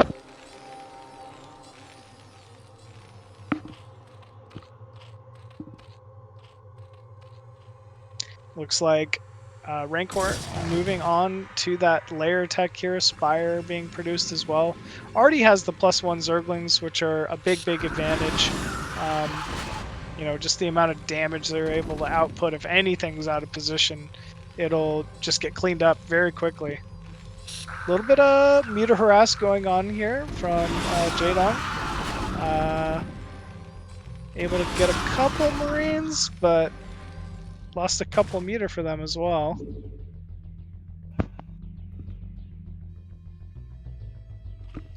Zerglings out on the map here for Rancor, just kind of posturing around. Yeah, a lot of lings here from Rancor, and he positions his lings in sort of the critical spots: 12, 6, 3, and 9. Sees eyes on Protoss, so right now he's sort of just canvassing the map to see what's going on, which gives me the confidence that I need to know what's out there, what's happening, and then put together a timing with my army. To your point, cross map is a little bit awkward because my ally is so far away, so a lot of the times it's hard for us to kind of group together and have like a synchronized attack. So what often happens is, as Terran, you're going to want to counter. So that's kind of what I'm doing here. I see the mutas on the other side of the map. I don't want Protoss to get big, so I start sort of positioning my army towards him. Kind of reset his army earlier, so we know that he doesn't have too much. Lings in the meantime are coming out from Rancor. We kind of see what's going on, so this is where we're able to. That was a huge storm. Huge storm. Lost all the MM there. Pretty much all the MM. Vessel fell. No irradiate. Everything's just dead. Yikes. Yikes. That was a tough one, Yikes. man. Yeah. It's going to be tough to kind of rally back from that. With that, Protoss is going to hold a natural. And I mean, getting to 2 bases is such a big deal on TV2. Yep. Yep. I mean, it's Storm like tech as well.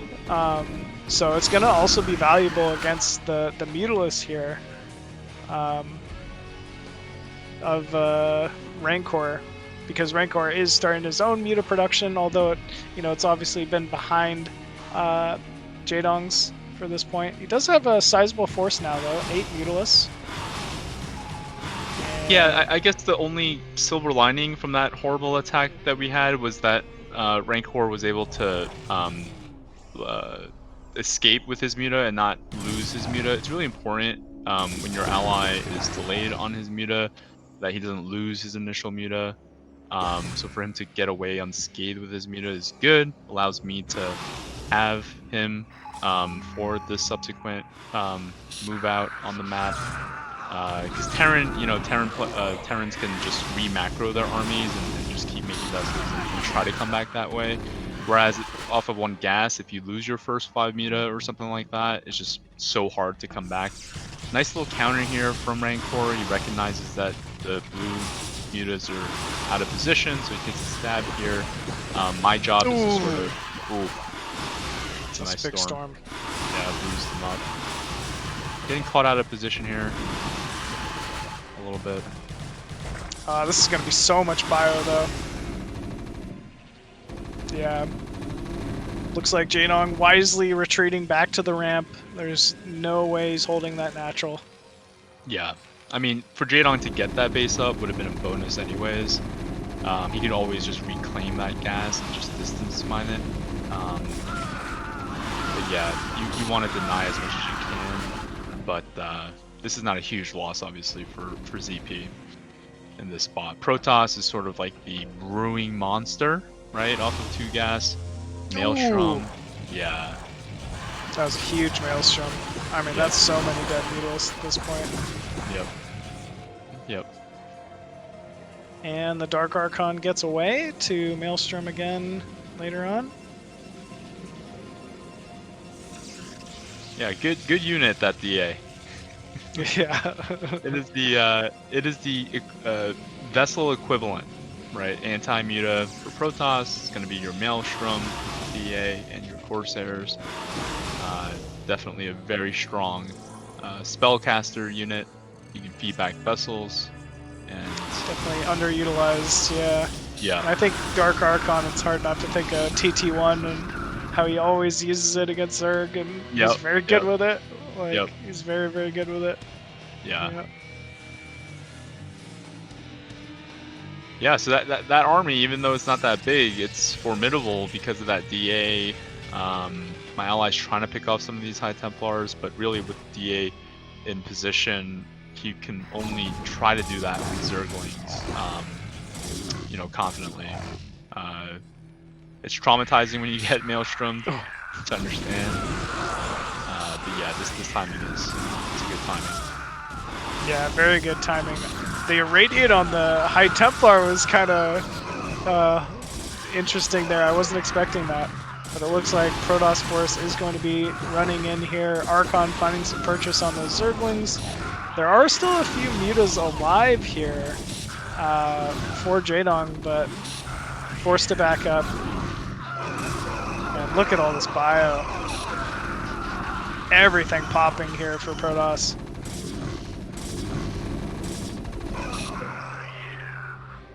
That was a nice flank. Felt like, you know, as long as you were able to avoid the big storms for the most part, that's really what matters, honestly. Yeah, we didn't take a huge loss there. Obviously, once my allies' mutas all got maelstromed, it took off at least 10% on our chance to win this game. At least 10%. So killing that DA and those that little army that Protoss had is certainly good. Kept the CC. So yeah, it's sort of trying to equalize things, but we're still massively behind, I would say. Yeah. Rancor barely mined the natural at the moment. Protoss, look at that probe count, man. 45 probes. That's a lot of probes. Yeah. Uh-oh, looks like Rancor's natural being ransacked here from Jaedong Poker. Templar being targeted down though. Yep. From Rancor's mutas. Very big pickup there. And here comes so much bio. What's the upgrade on those Marines? I'm not sure. Maybe +1? Yeah. Oh, 2-1. Nice. Okay. Ooh, massive storm though. Doesn't even matter. Yeah. Man. That was very well held there from Mazur. And a bunch of idle probes in the main here. I wonder if Mazur will start trying to distance mine or maybe even just leave those there. Rancor down to just the main, trying to slowly creep and take the natural and not quite able to do so. Yeah. He's going to be forced to just back up, stay near the spores. Yeah, at this point, you know, it's both Mazur and Jaedong have 2 bases each.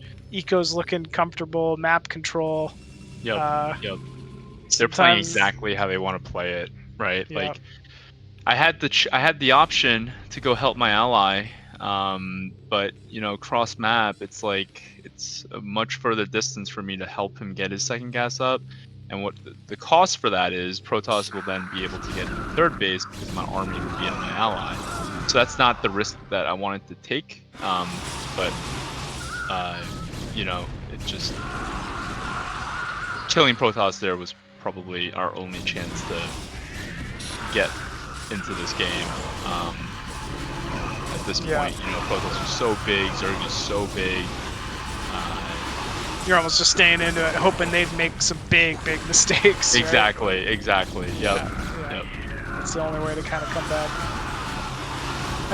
Looks like those big mistakes not going to be made. Mazur and Jaedong just doing a good job pulling units out of position here. Securing another high ground base is Mazur. I mean, they're just sitting on plenty of units, good economy, preventing Rancor from really getting any additional resources out of natural or a third base location. Yeah, the adjustments made from Mazur and Jaedong Poker this game were really good. They did exactly what they needed to do. You can argue that we made the mistake, me and Rancor, we made the mistakes this game that we really just couldn't come back from. So yeah, at this point it's like, I see high Templars coming, I have no bunkers, I can't be making bunkers right now. Yeah, and I get nightmares when I see this, so sorry if I'm a little bit quiet. No, you're good. It's just, I mean, those storms, man. Storm versus mass bio. This is really why you know, it's just so difficult for Terrans at that point in the game. Once it does get later and later, you know, if you're not able to transition to mech, you kind of just get stuck. Feels like it's tough. But good effort, good attempt, and like you said, just good adjustment.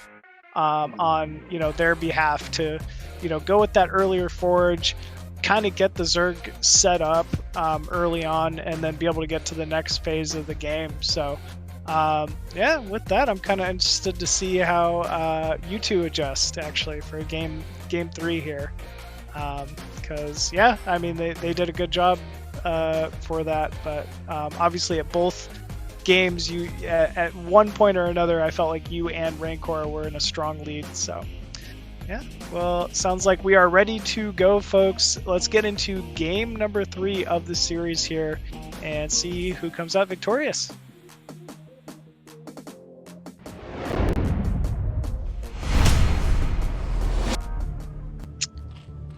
And spawning top right as the red Zerg, it is Rancor.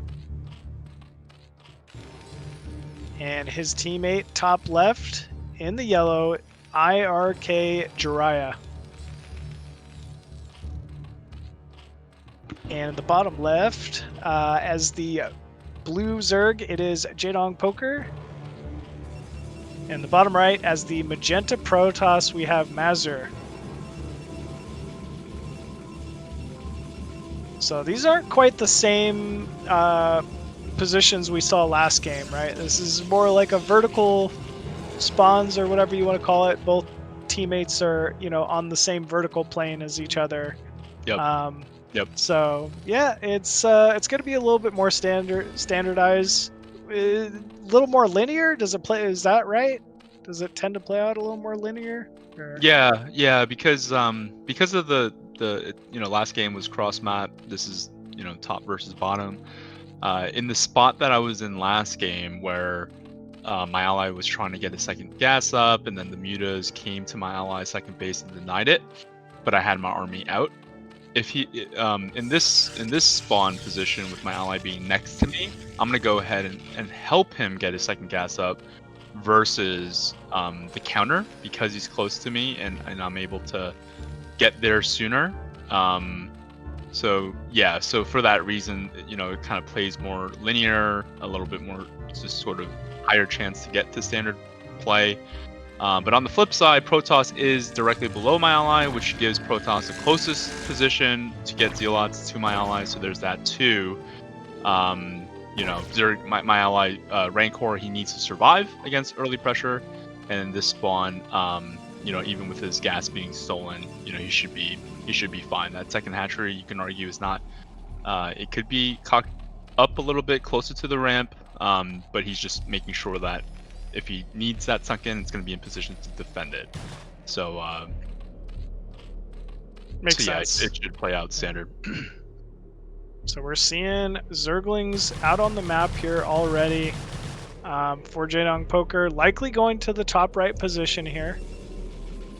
Zealot out on the map as well, moving through the natural here for Paździor. So both players making their intentions known here early on. It will be the standard pressure the Zerg here early on. JIRAIYA with 2 racks producing bio so far.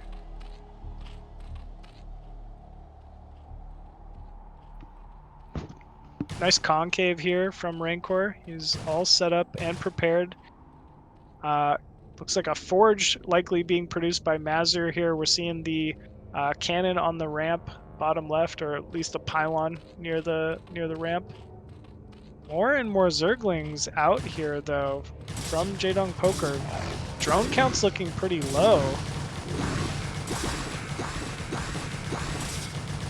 Yeah, this is a committed attack here. Really nice hole from Rancor, really nice positioning. He didn't have speed in that defense, but still was able to position his lings perfectly in a concave to deal with it. Without the sunken, super clean defense there against the non-stop production of Zerglings from Jaedong Poker. I recall in this game, I was with the SCV that I had at Lopez's base, telling my ally that was non-stop link. Gonna get picked off here a little bit. Yeah, that didn't look like a great trade, honestly. Things were looking good up until then. But, yeah. We'll buy enough time for these cannons to get up on this ramp. Yep. One cannon bottom left as well, so the key timings were hit here. Looks like Rancor going for Zergling speed will likely follow this up with more and more Zerglings here.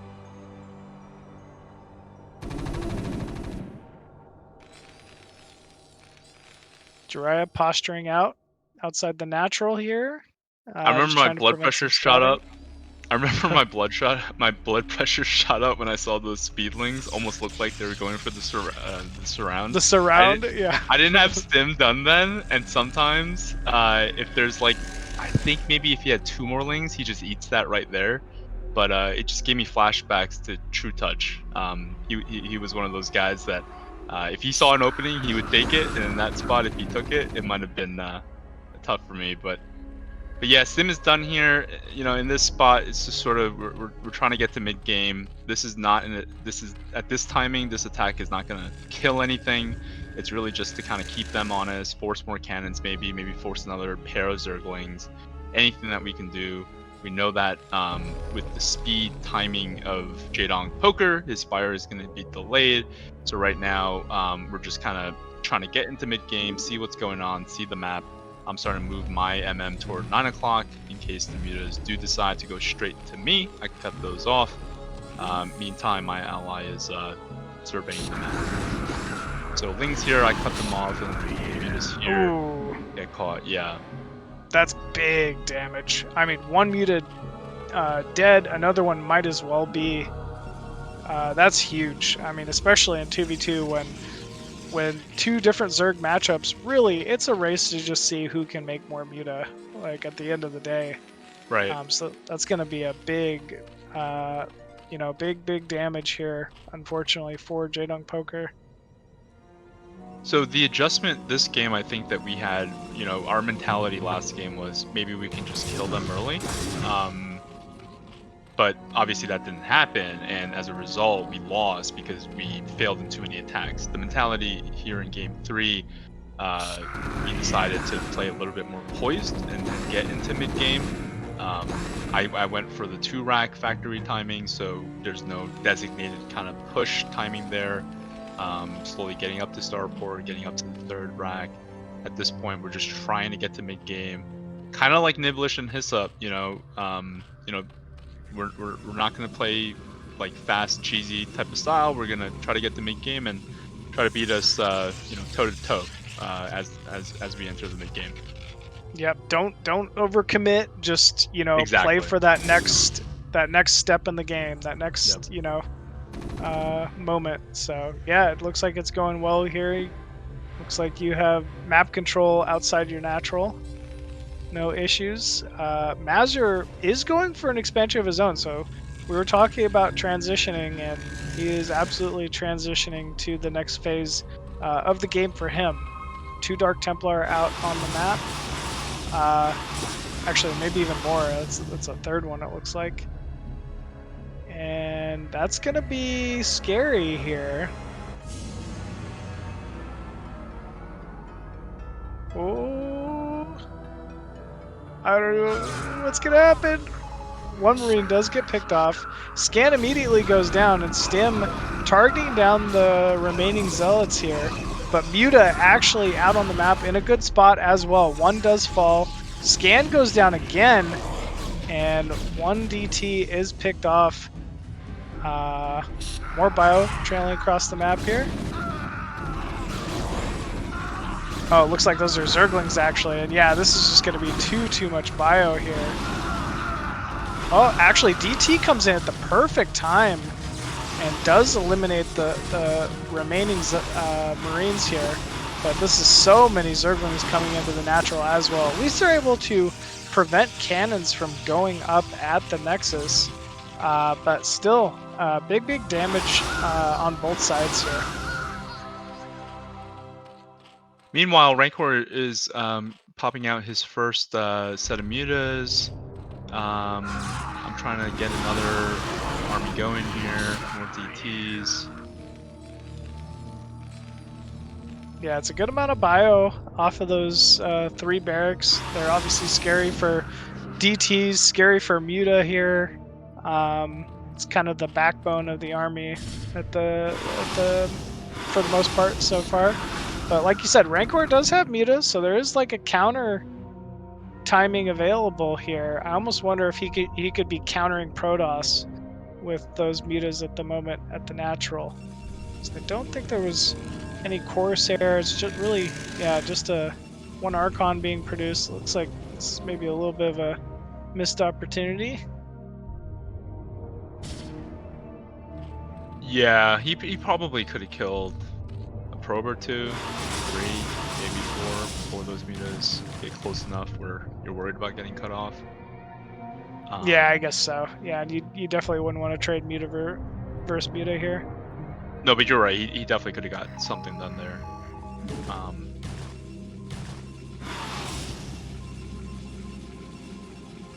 So it looks like Zealot's Archon being produced. We do have a vessel now on the field. This is going to be a big headache for any mutas from Jaedong. And here we go, intercept. Whoa. It's getting close. Protoss moving out on the map as well.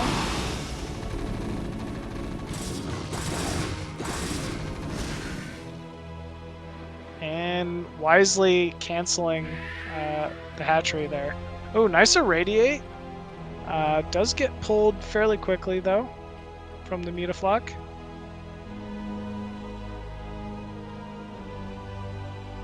And it looks like Rancor taking a natural of his own here.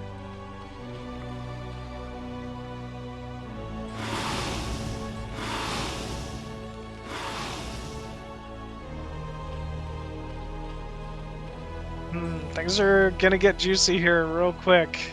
I'm not sure who's truly ahead in the muta count, but there's plenty of bio here that's gonna be a big problem for this muta count. Oh no, one vessel does get picked off before irradiating.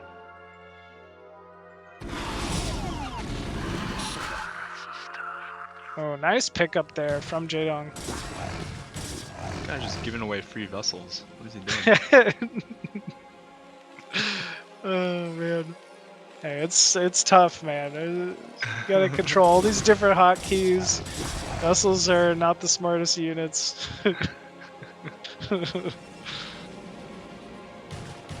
Well, we've got another big timing coming in here from the blue team. Maybe towards Zerg's natural top right here. This could get a little scary. Oh, nice irradiate though, but immediate pull from Jaedong. And here we go. We have the first storm going down. Dark Archon is in the mix.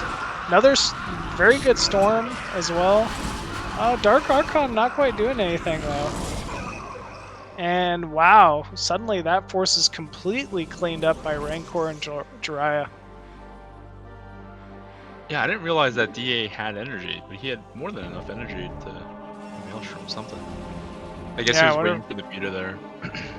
Maybe. Yeah, I mean, makes sense. Normally you're just trying to eliminate the mutas however possible. There's not a ton of drones once again though from Jaedong in his main, I've noticed. You know, they're constantly pressuring, but you know, if they aren't able to get significant damage early on, it's really tough to recover with such a low drone count. These cannons on this high ground at 6 o'clock are big though. If they're able to get up with some good storms, and they can stabilize yet another base, that would be a big deal here. Yep. Yeah, they're doing exactly what they need to be doing here. Protoss needs to be trying to take a third base. Only a mad Terran would attack 6 o'clock at this point. That's pretty well secured. Yeah, at what point as Terran would you try to maybe consider transitioning out of bio? Never in 2v2. Okay. Yeah, I mean, it really depends. You do see some high-level Terrans like Mad Vito and Marwin. They'll start thinking of things like vultures and mines. Mines are super effective, obviously, against Protoss. Protoss is facing against bio all game. You don't expect mines. Looks like we're breaching here. Yeah, this is a huge breach. Nice irradiate on the Mutaflock, and now suddenly everything in the red here for Jaedong. Cannons fell, Sunkens fell. Big counter timing though from Paździor onto Rancor, so deciding to just make this game really, really messy. We'll see how this goes. Yeah, this is the right play from Protoss. Not much he can do at the point where Zerg got breached. He needs to counter. It just makes sense to go Zerg in this spot. My ally is just rushing to get Sunkens up on his ramp.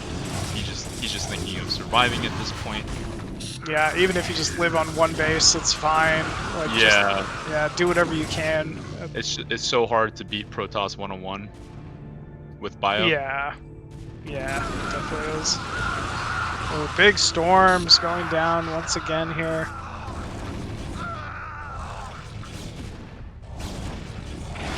And this is tricky, right? I mean, there's been some significant damage done to Rancor's economy here.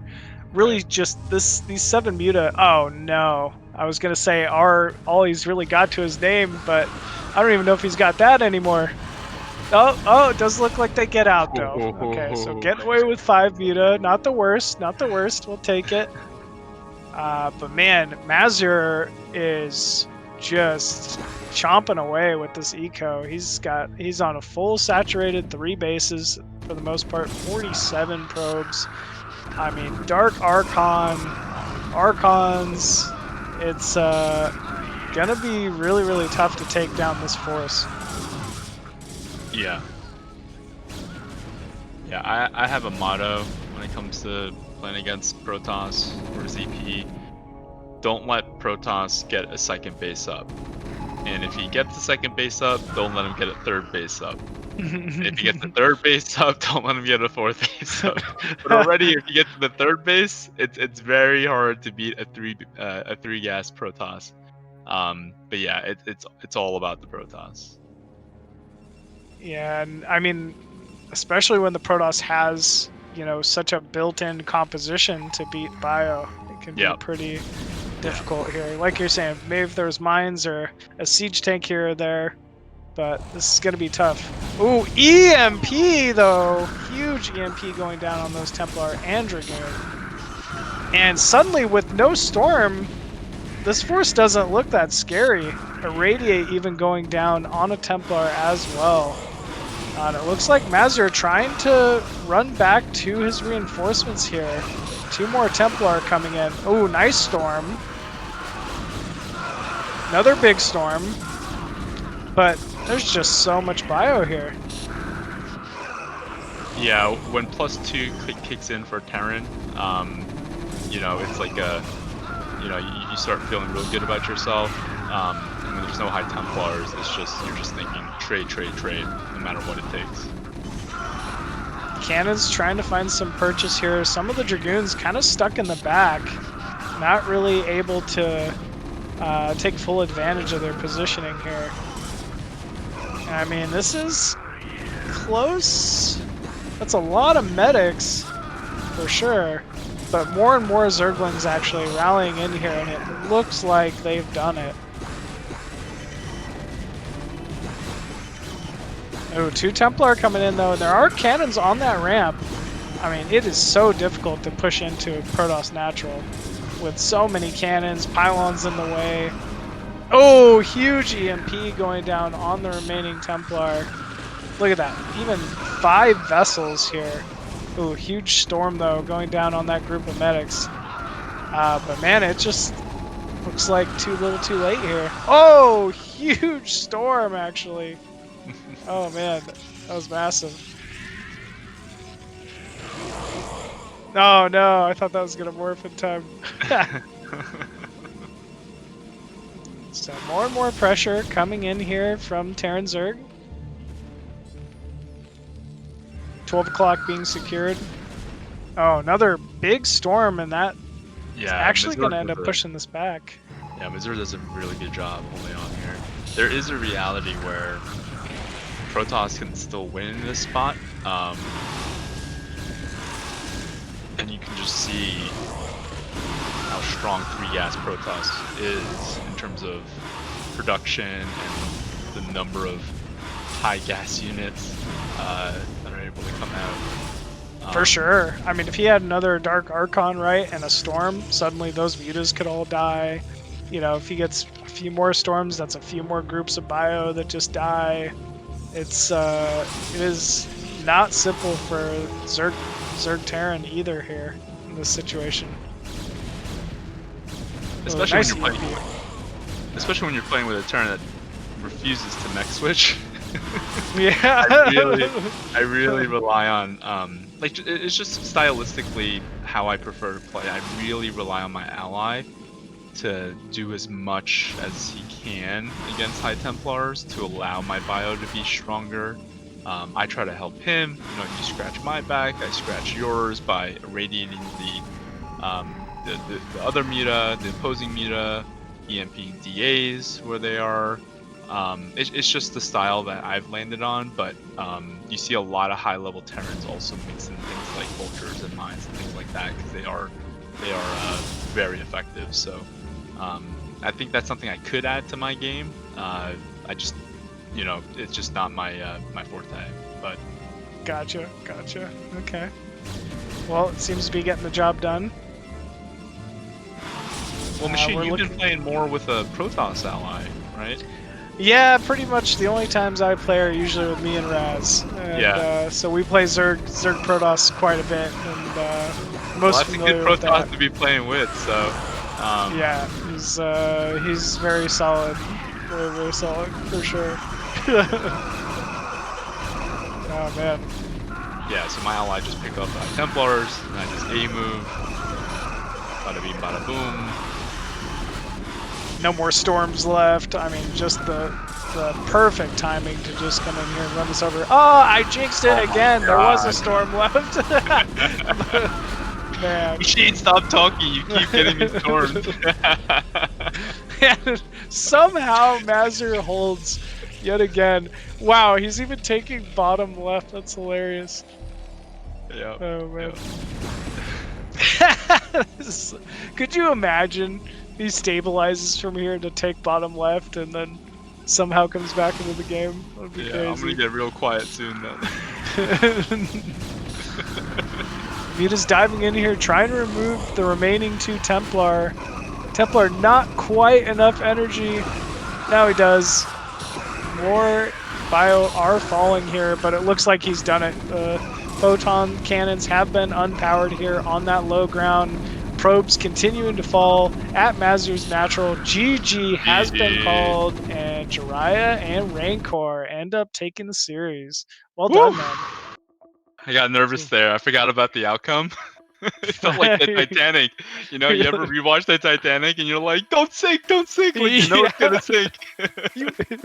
You idiots, the alarm's going off. Like, of course you should be worried. Like, yeah.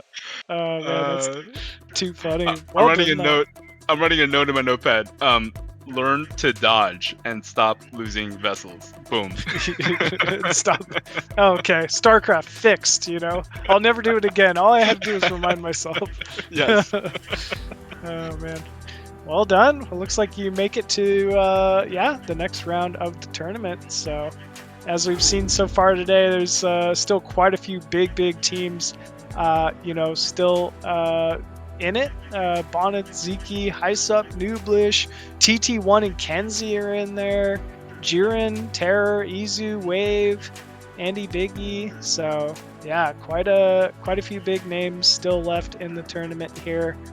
Should be a lot of fun. But with that, we are actually going to our final match of the day here. It's going to be Protoss player Banana, Zerg player B Lydon facing off against Pro Ball and Laydig. I'm not gonna lie, I only know Pro Ball on this list here. That's funny. But what do you call it? Zero was telling us that Oxzerg was replaced by B Lydon. So yeah, so originally Nana, who is a USA player, #1 in the 2v2 rankings. Very, very nice. strong player. Yeah, he's very, very strong. He's an OG. Oh, He's been playing 2v2. TQ Banana? Yep, I yep, think Banana. I have seen that name. Yeah, I call him Nana, and everyone calls him Nana. But yeah, he's Banana, aka Hung Tran on iCup back in the day. Yeah, he's Okay, been I know Hung Tran. yeah, it's Hung Tran. He's been around for a while. He was originally with Oxer, but with some conflicts with scheduling, there was some last-minute changes, and Zero actually swapped in B. Linden for Oxzerg. B. Linden is actually a Swedish player, a Protoss player, also an OG. He's also known as Pertolo. He's got a few others, Rostaneri. He's got a few AKAs, but he's also an OG. Just between Nana and Linden, they probably have 40 years of StarCraft experience right there. Jeez. So yeah, these guys are OGs for sure. Pro Ball, as we all know, Canadian player, Zerg player. Also very up and coming, NA Promise Zerg. And then Lei, who's a Korean player from California, also has been playing 2v2. I wouldn't say he's an OG, but he's definitely a seasoned vet. So this matchup I was most intrigued about in today's games, and very excited to see the outcome here, because these guys in total probably have close to 70, 80 years of StarCraft experience, 2v2. Right on. Okay, man. Well, sounds like we are ready to go, says Zero. So let's jump into game 1 here. Banana and Lydon going off, facing off against Pro Ball and Leydig.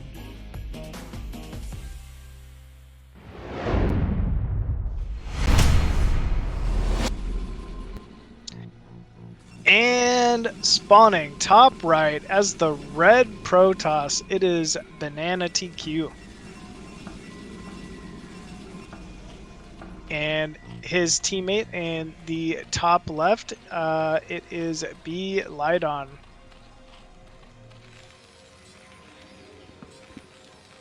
In the bottom left position, it's Lei, Terran, Gray. And in the bottom right position, it's Pro Ball, Zerg, yellow. Wait, so it's Pro Ball and Lydon on the same team, or is it? My bad. Lei and Pro Ball. Yeah, so top versus bottom. Okay, top classic. versus bottom. Yeah. Gotcha. Yep. Okay, cool. We got a classic ZT versus ZP. I thought there was a Zerg team. That's what I was looking for. No, I think you saw that graphic correct. Yeah, okay, I guess Lei decided to go random. Gotcha. I believe. Okay. Yeah, yeah. So he rolled the dice and he got Terran. All right, we'll see if he's ready. That's a Rax first. Looks to like be Rax a before 9-rack. Depot. Yeah. In-base Wow. 9-rack. Interesting. I wonder if he's going for any kind of pressure early on, possibly. Yeah, Looks I mean, his ally is going 9-pool. Yeah, would make sense. I assume you'd still attack Zerg top left. Likely.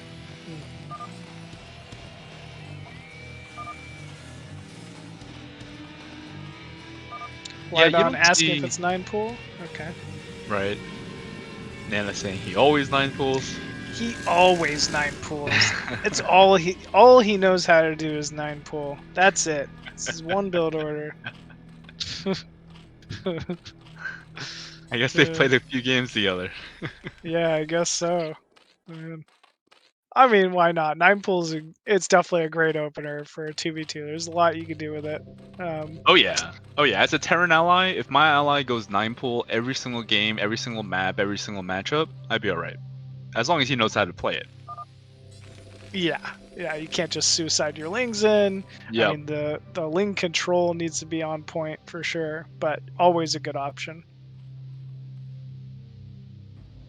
And Yeah, I'm kind of looks curious what they're gonna like- do. Yeah, it looks like he's going towards top right is Lei with his early lings. There is a Zealot probe on the map, but maybe if he can find purchase on this probe and get inside here quickly. Oh, wow. Good reaction time, though, from Banana. And all of these Zerglings are bruised. They're very hurt. But he does manage to slip 3 in. Oh no. Yeah, Pro Ball needs to be careful with his rally, and he needs to keep those 3 lings active in Nana's base. This is where things kind of get hectic. If you're not a high APM, if you're not a high sort of finesse player, 9-pool is tough because it requires a lot of multitask. Pro Ball doing a good job. He does lose the lings in Protoss, but he does manage to hold here for now. Yeah, he's finding good trades on the top of this ramp against these Zerglings. He's buying the time he needs to get this sunken down. 2 sunkens even. Right. But actually, just as quickly, it looks like they're going to back up and be happy with just blocking the ramp. Spire already down here for Lydon. Wow. I mean, Pro Ball is essentially just locked out of this game for now. Nana's so good. He just got up that ramp. He saw an opening, tightest little hole, decides to take it, secures the ramp, and now they're pushing. This is a tough spot here. Even if Pro Ball survives, we'll see what the cost will be, but looks like the pool. Ooh. Yeah, it looks like they're going to focus down the pool. I mean, I guess that's a good trade. What can Lydon do now, right? He can't even make Zerglings. He has no tech. There's no lair on the way. Right. So, yeah, probably a good call here. Spire almost done for Lydon. And that'll be followed by 3 mutas here, I'm sure, shortly. Looks like Pro Ball going to pressure out once again with a group of Zerglings top right. I mean, there's 2 cannons and a Zealot, though. There's just no way that's going to do anything. Wow, puts the core on the Zerg ramp. I like it. Oh, completely gets trapped here. Never mind, he slips, finds a way to slip back around. That was interesting. Still loses a couple wings. And here we go, Ling bio timing. Ooh. Yeah, I'm gonna go for it. A bit uncoordinated. Yeah, a little uncoordinated. Good drone pulling here from Lydon in order to block off that option in time. Forge down, Citadel just started now for Banana.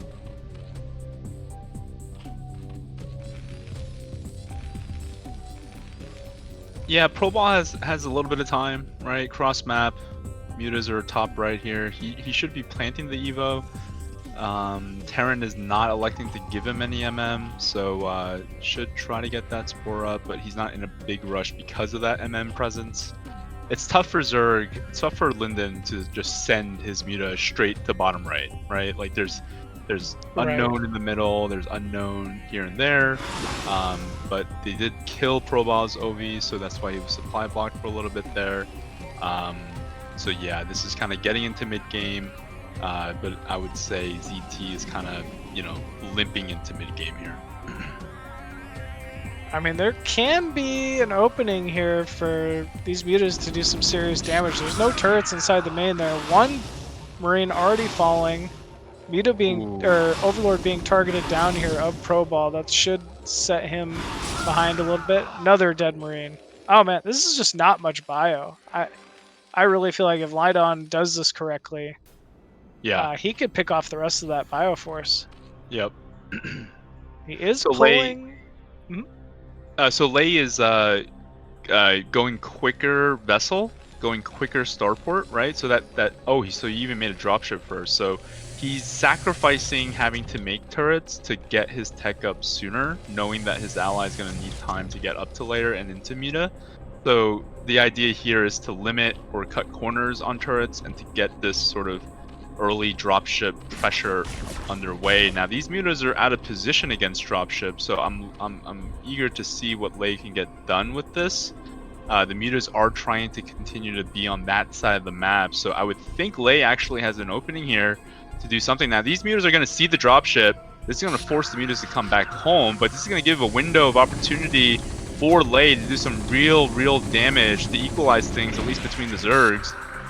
I think he's dead. He's just gonna ferry everything inside the main here. Wait, Yep. why run so far ahead with the bio? Okay, this works. It's solid, yeah. Alright. Is there a medic in that?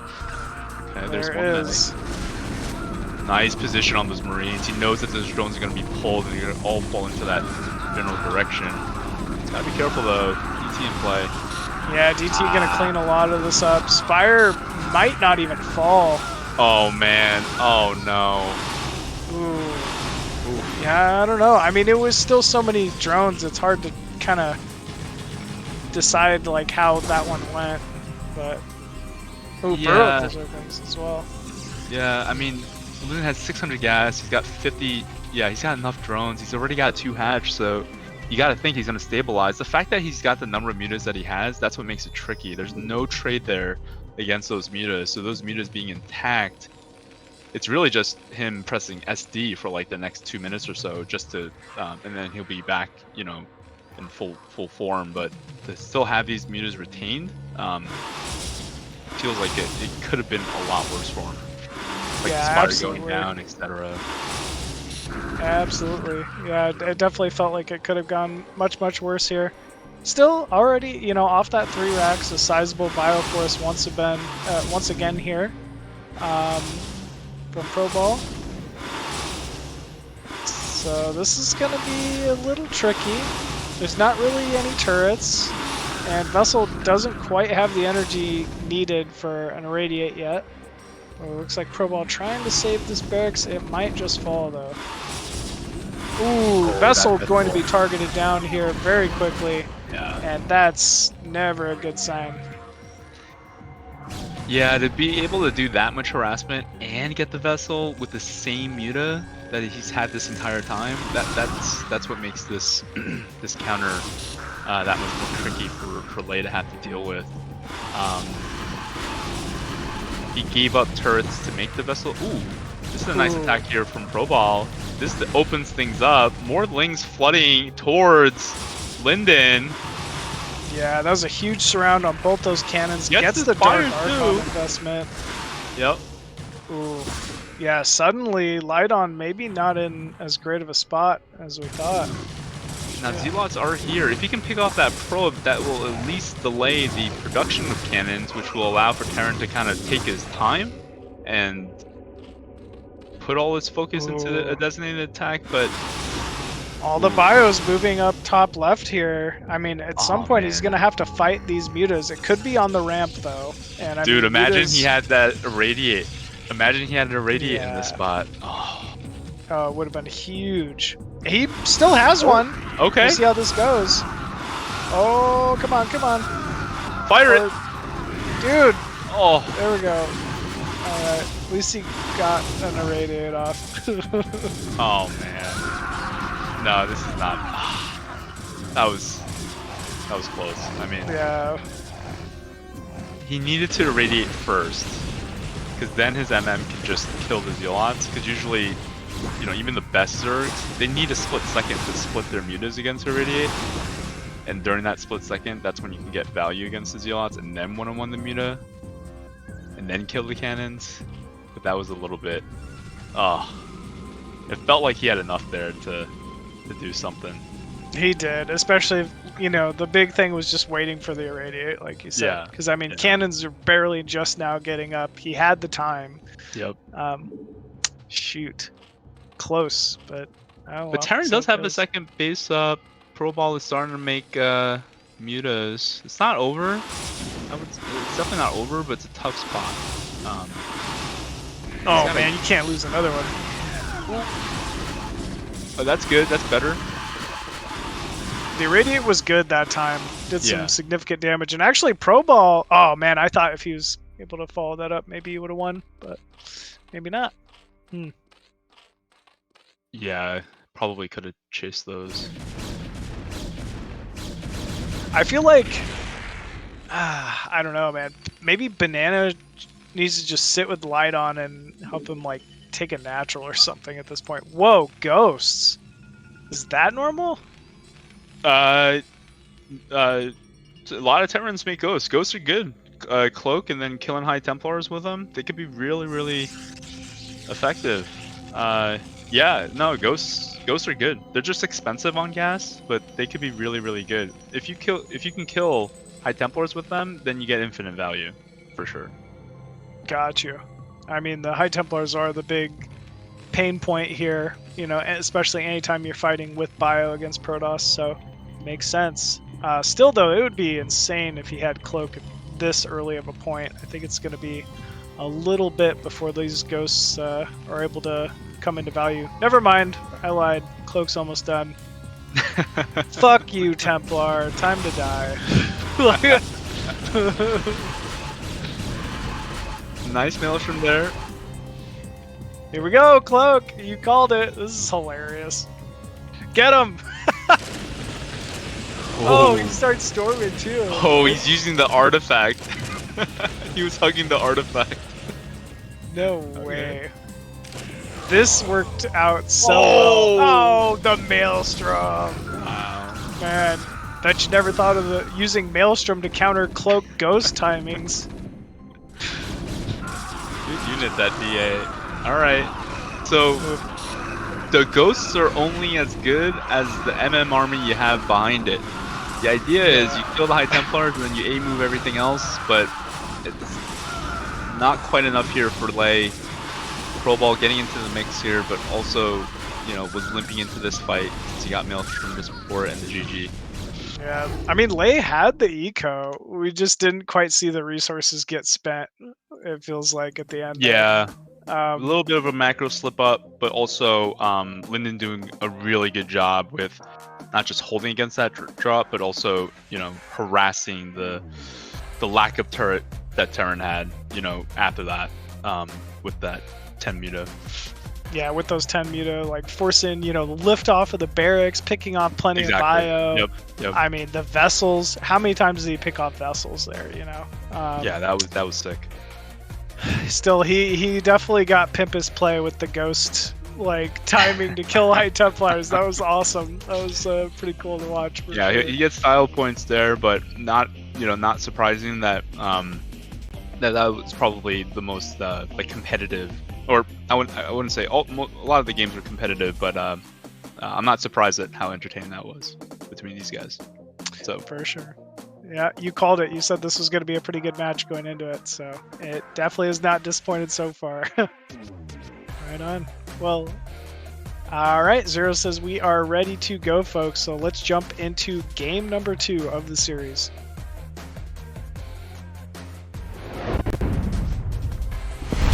I wonder what map they go with. Lei and ProBall? Oh, Fighting Spirit. Well, I guess it is Fighting Spirit. Right on. So spawning top right as that purple Zerg, it is ProBall. And his teammate up at the top left here as the red Protoss, we have Leydig.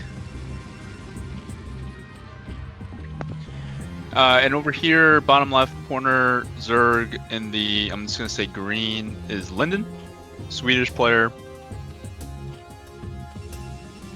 And his ally, Nana, Protoss, blue, bottom right.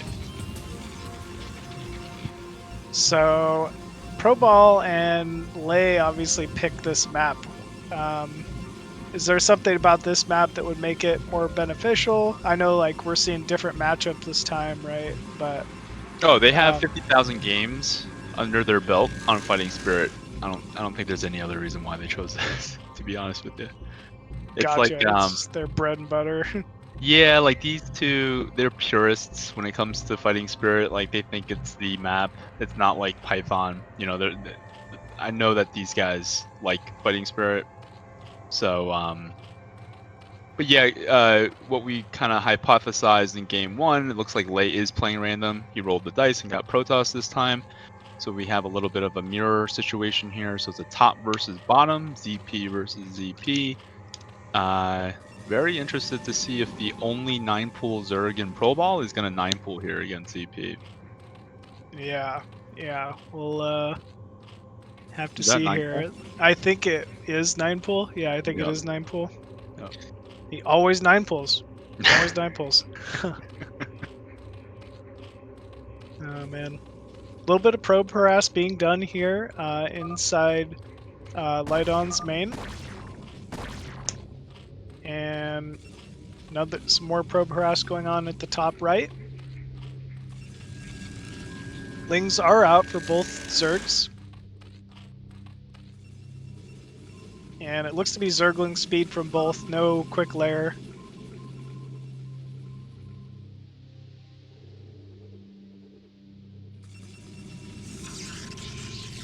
Ooh, 3-gate being planted from Nana. Whenever you see that third gateway, do you just normally just think like, okay, this is going into 3-gate goon? Well, first, 3-gate Zealots. Don't forget, Yeah. you can make... Yeah. No, when I see that third gateway, I'm thinking, okay, shit ton of Zealots underway. Okay. Yeah. I mean, 3-gate plays well against 9-pool. Because 9-pool, you know, with the less economic sort of build order, it's not going to play as well into, like, lots of Zealots versus a more economic build. But here, Nana's going to trade, and now Linden in position. Lei pushing down towards Linden with his 3 Zealots, now coming back because he doesn't want to get surrounded. It was almost like the first team to strike first kind of shot back because ProBall wanted to isolate those Zealots, but then Zerg, Linden came to support Nana, and now Lei is moving towards Linden. And now ProBall is trying to defend here. A little bit of a tricky spot for ProBall. It feels like it. So much of this is about just getting proper scouting vision to know where your opponents are. Yep. For sure. We had an Overlord outside the natural here of Lydon, but not going to be in position in time. 2 Zealots will hold position on that ramp, and they should trade very effectively here. Yeah, and ProBall has less Lings, so even though Linden's block, the Lings that are outside of that block are more than what ProBall has, and now Nana is approaching ProBall's entrance. Looks like they're gonna look to do a designated attack while Lei is containing the rest of Linden's troops. Here, Linden is gonna trade against ProBall. ProBall has a better arc and the numbers. Much Trades better well arc. there. Yeah. There is 2 Sunkens in the main. Second Sunken only just now starting here for Lydon. Or Linden. Lei needs to kill. Lei needs to kill Linden, and ProBall needs to defend. It's going to be very near here. Yep. So many Zergling coming out of the eggs at this point on both sides. Wow. Looks like Linden able to hold, and man, some serious damage being done to the eco here of ProBall, but he does hold. He can't breach this. If he breaches this, it's over. Okay, just holds it by the skin of his teeth. Yeah, that probe positioning there is very nice on that ramp, just getting that little extra range, dealing a little bit more damage. ProBall needs to be thinking defense. He needs to defend this by himself. It's not going to be easy. Lei is kind of straddling between helping his ally and fortifying his contain against Linden.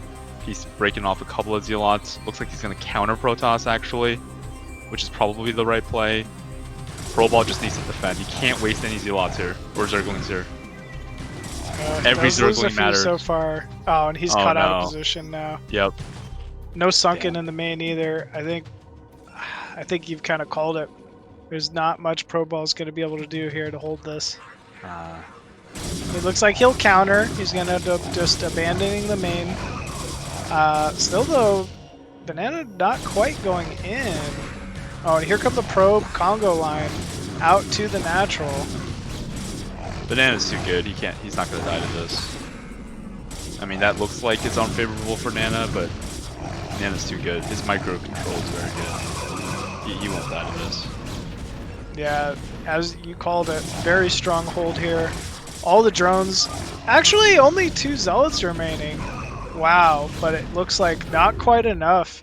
Lei and Pro Ball will fall, and yeah, man, Banana and Linden take it. So very, very strong games there from both those folks. Huh. They look very good. Like they look like strong favorites for the series, just based on their play, right? They're never really in super like hairy situation. Dude, this guy Nana, he's #1 in the rankings for a reason. I think one of his accounts he only has 1 loss, and he's like Diamond 2 on Shield Battery, something like that. He's no joke. He's really good. And you pair that with someone who's been playing this game for so long in Linden, it's just So that's why I was looking forward to this one. Definitely feel like those guys, that team is potentially the favorite to contest Bonnet and Zeke. But yeah, game 1 it was close. ZP versus ZP, the flow of it, lots of micro-intensive situations, zergling, zealots, all that, defending, multitasking. It's kind of a type of matchup where the skill sets, it's really it's tested in that sort of situation. So impressive from Nana and Linden. Yeah, very impressive. Some of the other favorites, like you were mentioning, Bonnet and Zeke, always in the mix. They're going to be a big, big problem for folks. Obviously yourself, Rancor, 2 veterans to 2v2. We got TT1, Kenzie, Jiren, Terror, Izu, Wave, Andy, Biggie, big names. A lot of promise here still left to go in this tournament to see ultimately who's the best 2v2 team in the BSL at the moment. So yeah, it's gonna be pretty exciting. Yeah. Sure, sounds good. Right on, folks. Well, thanks again, everyone, for tuning in. But before we take off for today, we want to thank each and every single person who's been donating to the Patreon here. If you yourself are looking to contribute, just look no further than head on over to patreon.com/bombastic, where your donations go a long way to continuing foreign BroodWar in the BSL here. But at the Bombastic General level, $100 a month, I'd like to thank Star Lover, Nyokin, and My Fleeting Dream. Thank you, folks, for those big contributions every month. At the $50 a month level, we have Striker, Believe in Zero, Ver Rev, and Hash Fuzzy. Thank you very much. At the Major Plus level, $30 a month, we have Tim, Cause, Tupocalypse, Robert Groot.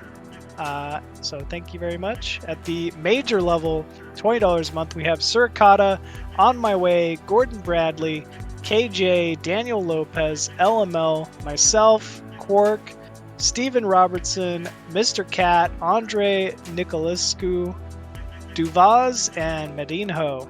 And just a big thanks to everyone else as well.